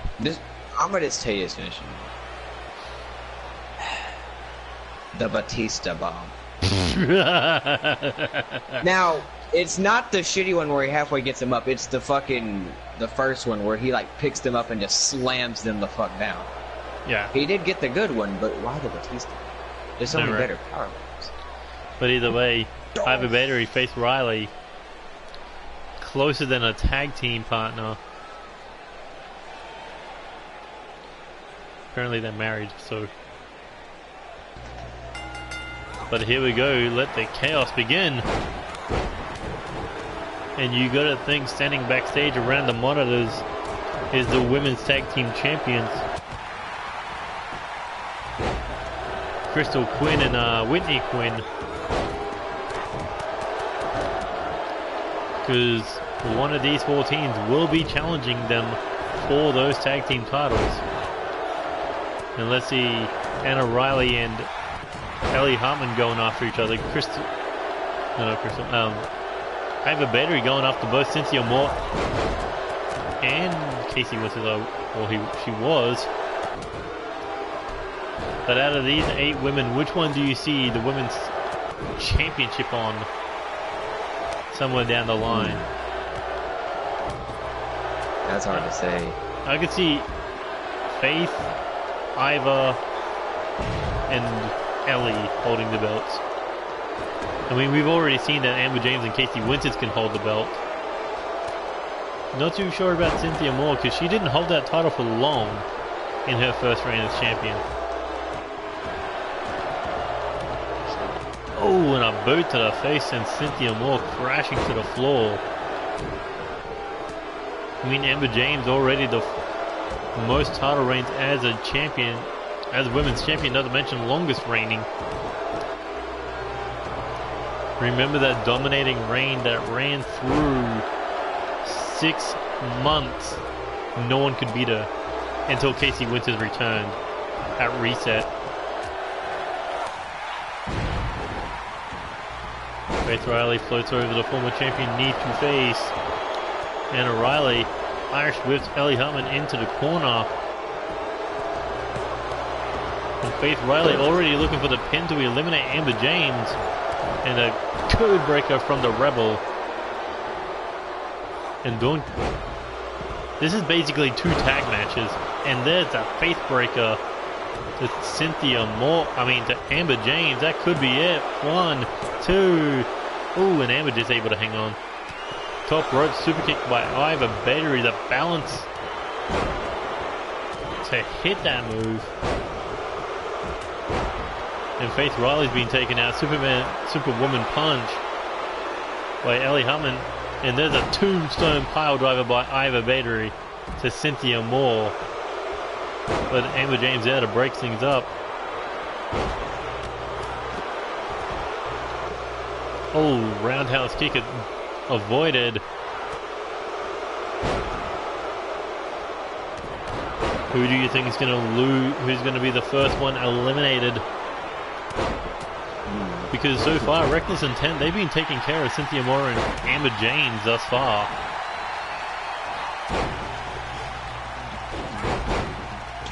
And then you got Winter Heart and the Rebels going after each other. Oh, the Misfits, I mean. Oh, and a double axe handle catches Cynthia Moore. Forearm by Ivor Battery, connecting with Ellie Hartman there. Oh, what's Ellie Hartman thinking here? Spins out into the cutter. Man, these girls just... You reckon they hate each other backstage? Probably. Oh, that could be it for Anna Riley. If no one's there to save her, we may see a submission. The Misfit may tap out. I mean, the Rebel may tap out. No, able to break the lock with a back elbow.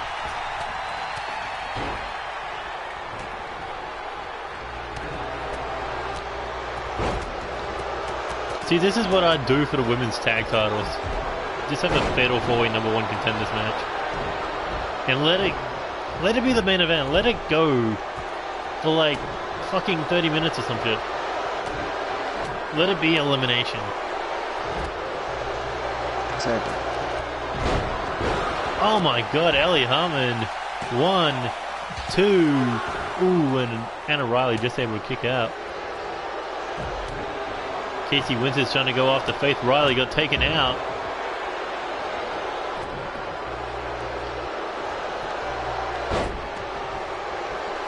Like what, I've given the tag team scene a time to breathe. I gave the 6-man titles some time to breathe.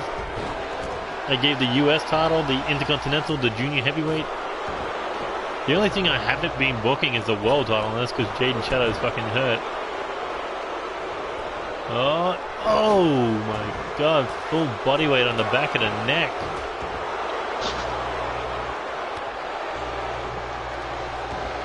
Oh, and I haven't gave the women's and the North American title any time. My god, look at Iva Battery, she is quick.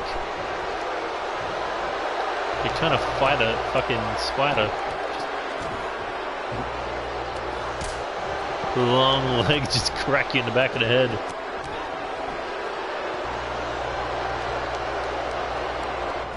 Faith Riley stalking Casey Winters. But there's a tombstone to Anna Riley. I mean, not Anna Riley. Amber James. And the first one eliminated is the 4-time women's champion. But look at Casey Winters over the top rope. Takes out Faith. Holy shit. Holy shit. Holy shit. Holy shit. Speaking of spiders, fucking tarantula locking the fucking ropes here by Iva Bader to Anna Riley. And now boot to face. And Cynthia Moore may be the next one eliminated. Ooh, just able to pop the shoulder up. Cynthia Moore lacking a teammate. Dawn Kazarian. Oh, can she put down Ellie Hartman there?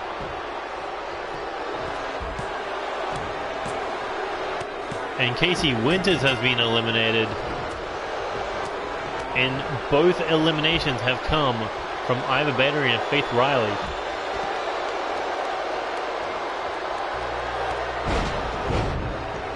Ooh, snap hammerlock suplex there by Faith Riley. Now heads to the top rope. Cynthia Moore laid out, looking for a third elimination perhaps. Oh, tried for a corkscrew stunner. Nobody home, but. And it took Faith Riley out of the match. Iva Battery currently on her own. And Dawn Kazarian. Oh my god, headlock driver to Ellie Hartman. Rolls her over for the cover. No Casey Winters and break this up. 2. Ooh, but Ellie just gets the shoulder up.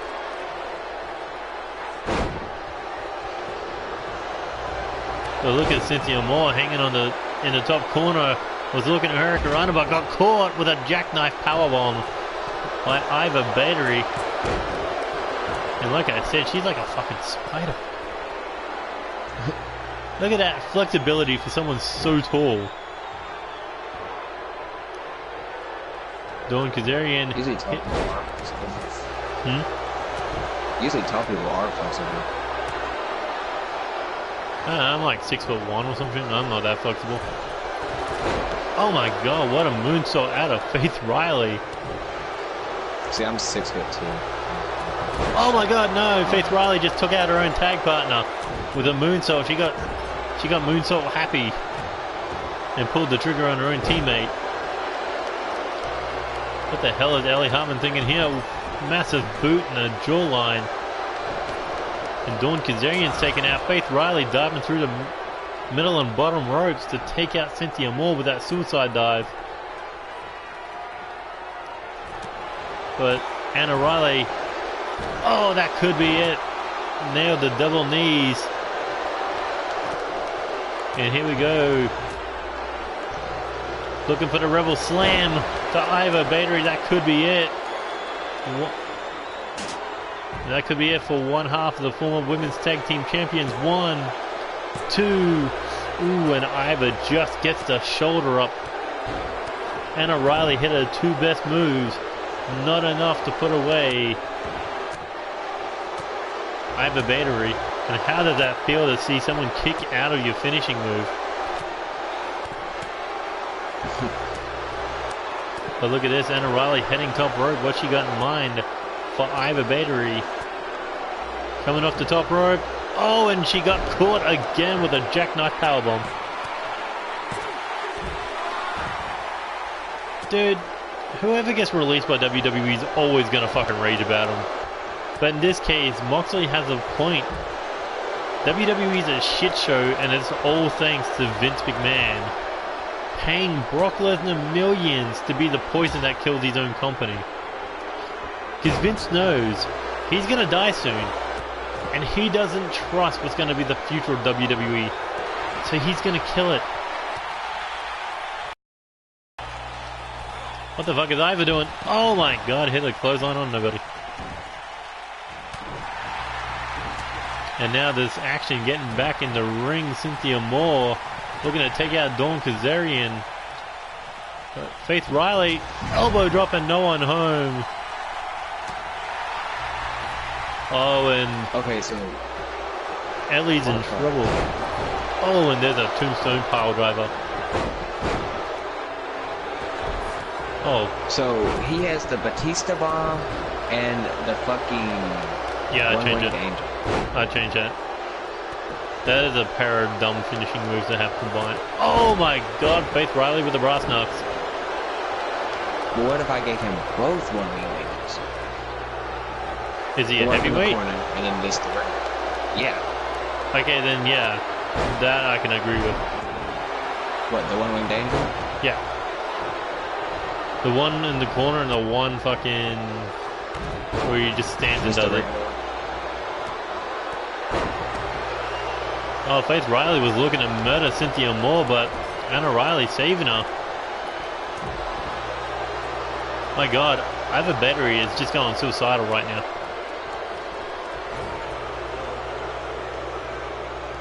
Oh, look at this, Anna Riley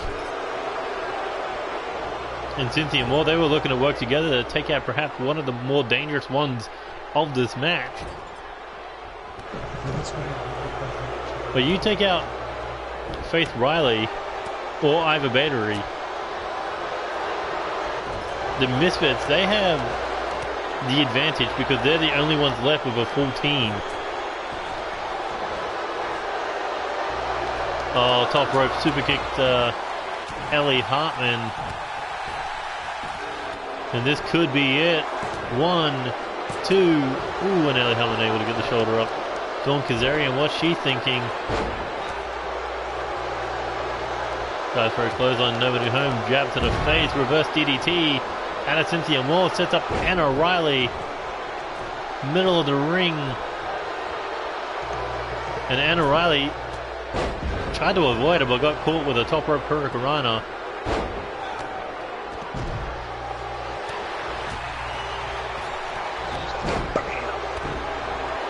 What are you bamming about? I was looking at the Fair enough. Oh, look at this. Anna Riley looking to take out Cynthia Moore. Oh, and that could be it. The Rebel Slam. Superwoman punch. And is Cynthia Moore eliminated? No. Is Iva Battery eliminated? No. Double 2 counts, but Iva the smarter of the two to roll out. And Faith Riley, what is she thinking? Well, wasn't too sure because Ellie Hartman looking to catch it with the one-winged angel. Oh, and that could be it. 1, 2. How the hell do they keep kicking out?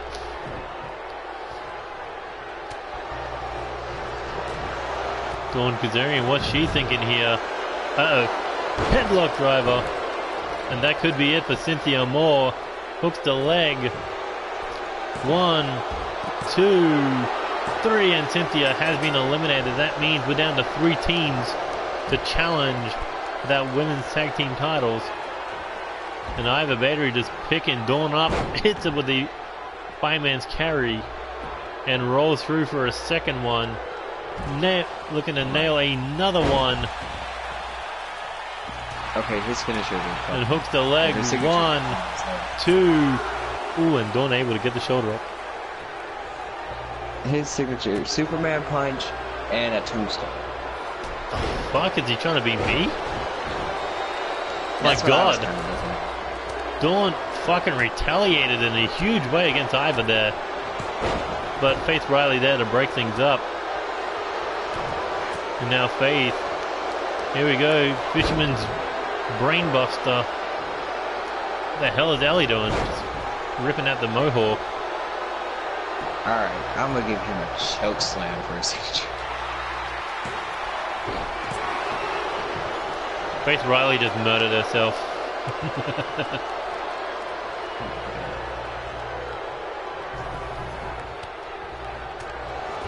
Oh, what is fucking Ellie thinking here?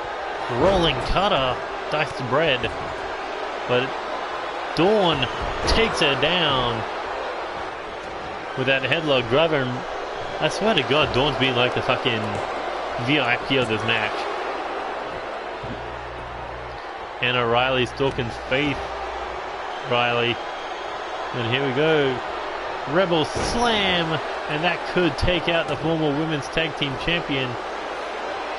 Iva Battery is out on the outside. Can she make it in time? 2, 3, and Dawn.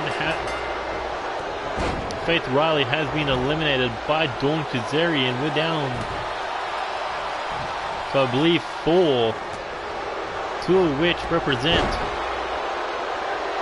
the Misfits. Anna Riley, Dawn Kazarian.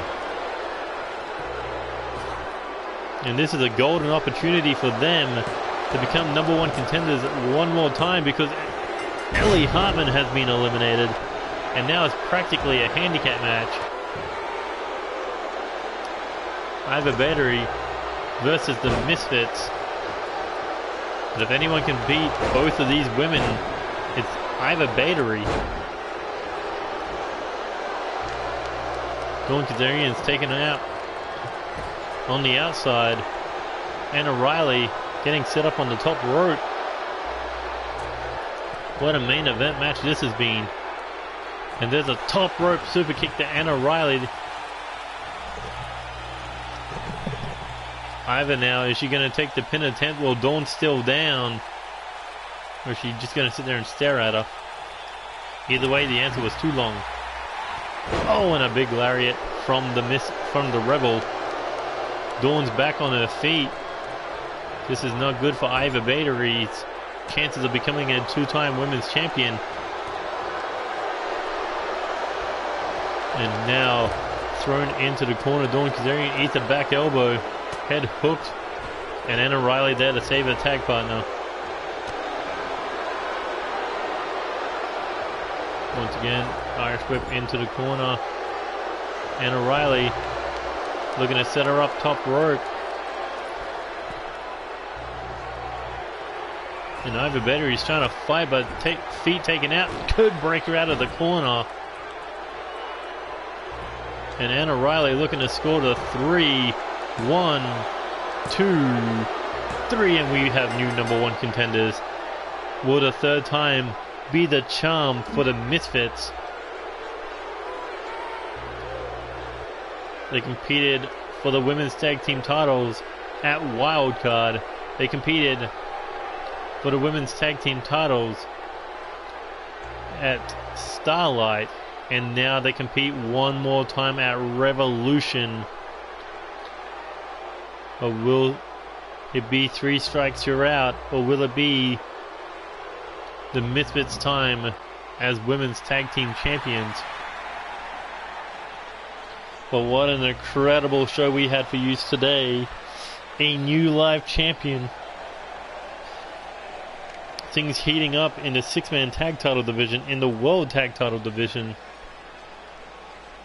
and the Intercontinental, US, and the Junior Heavyweight divisions. All across the board, amazing action. But that has been it for NCW Season 3, Episode 52. If you enjoyed any of the matches, hit that thumbs up like button. Hit the subscribe button if you haven't. And I don't know why you haven't, but you can also hit that bell button to stay notified when we go live with NCW action. Hopefully the streams don't fuck up all the time, but Yeah. you can also follow NCW on Twitter at NCWXTREME to stay up to date with everything happening in the Neo Chaos Wrestling world. Also, you can follow the other company we run at NXW Wrestling, is it? Yeah.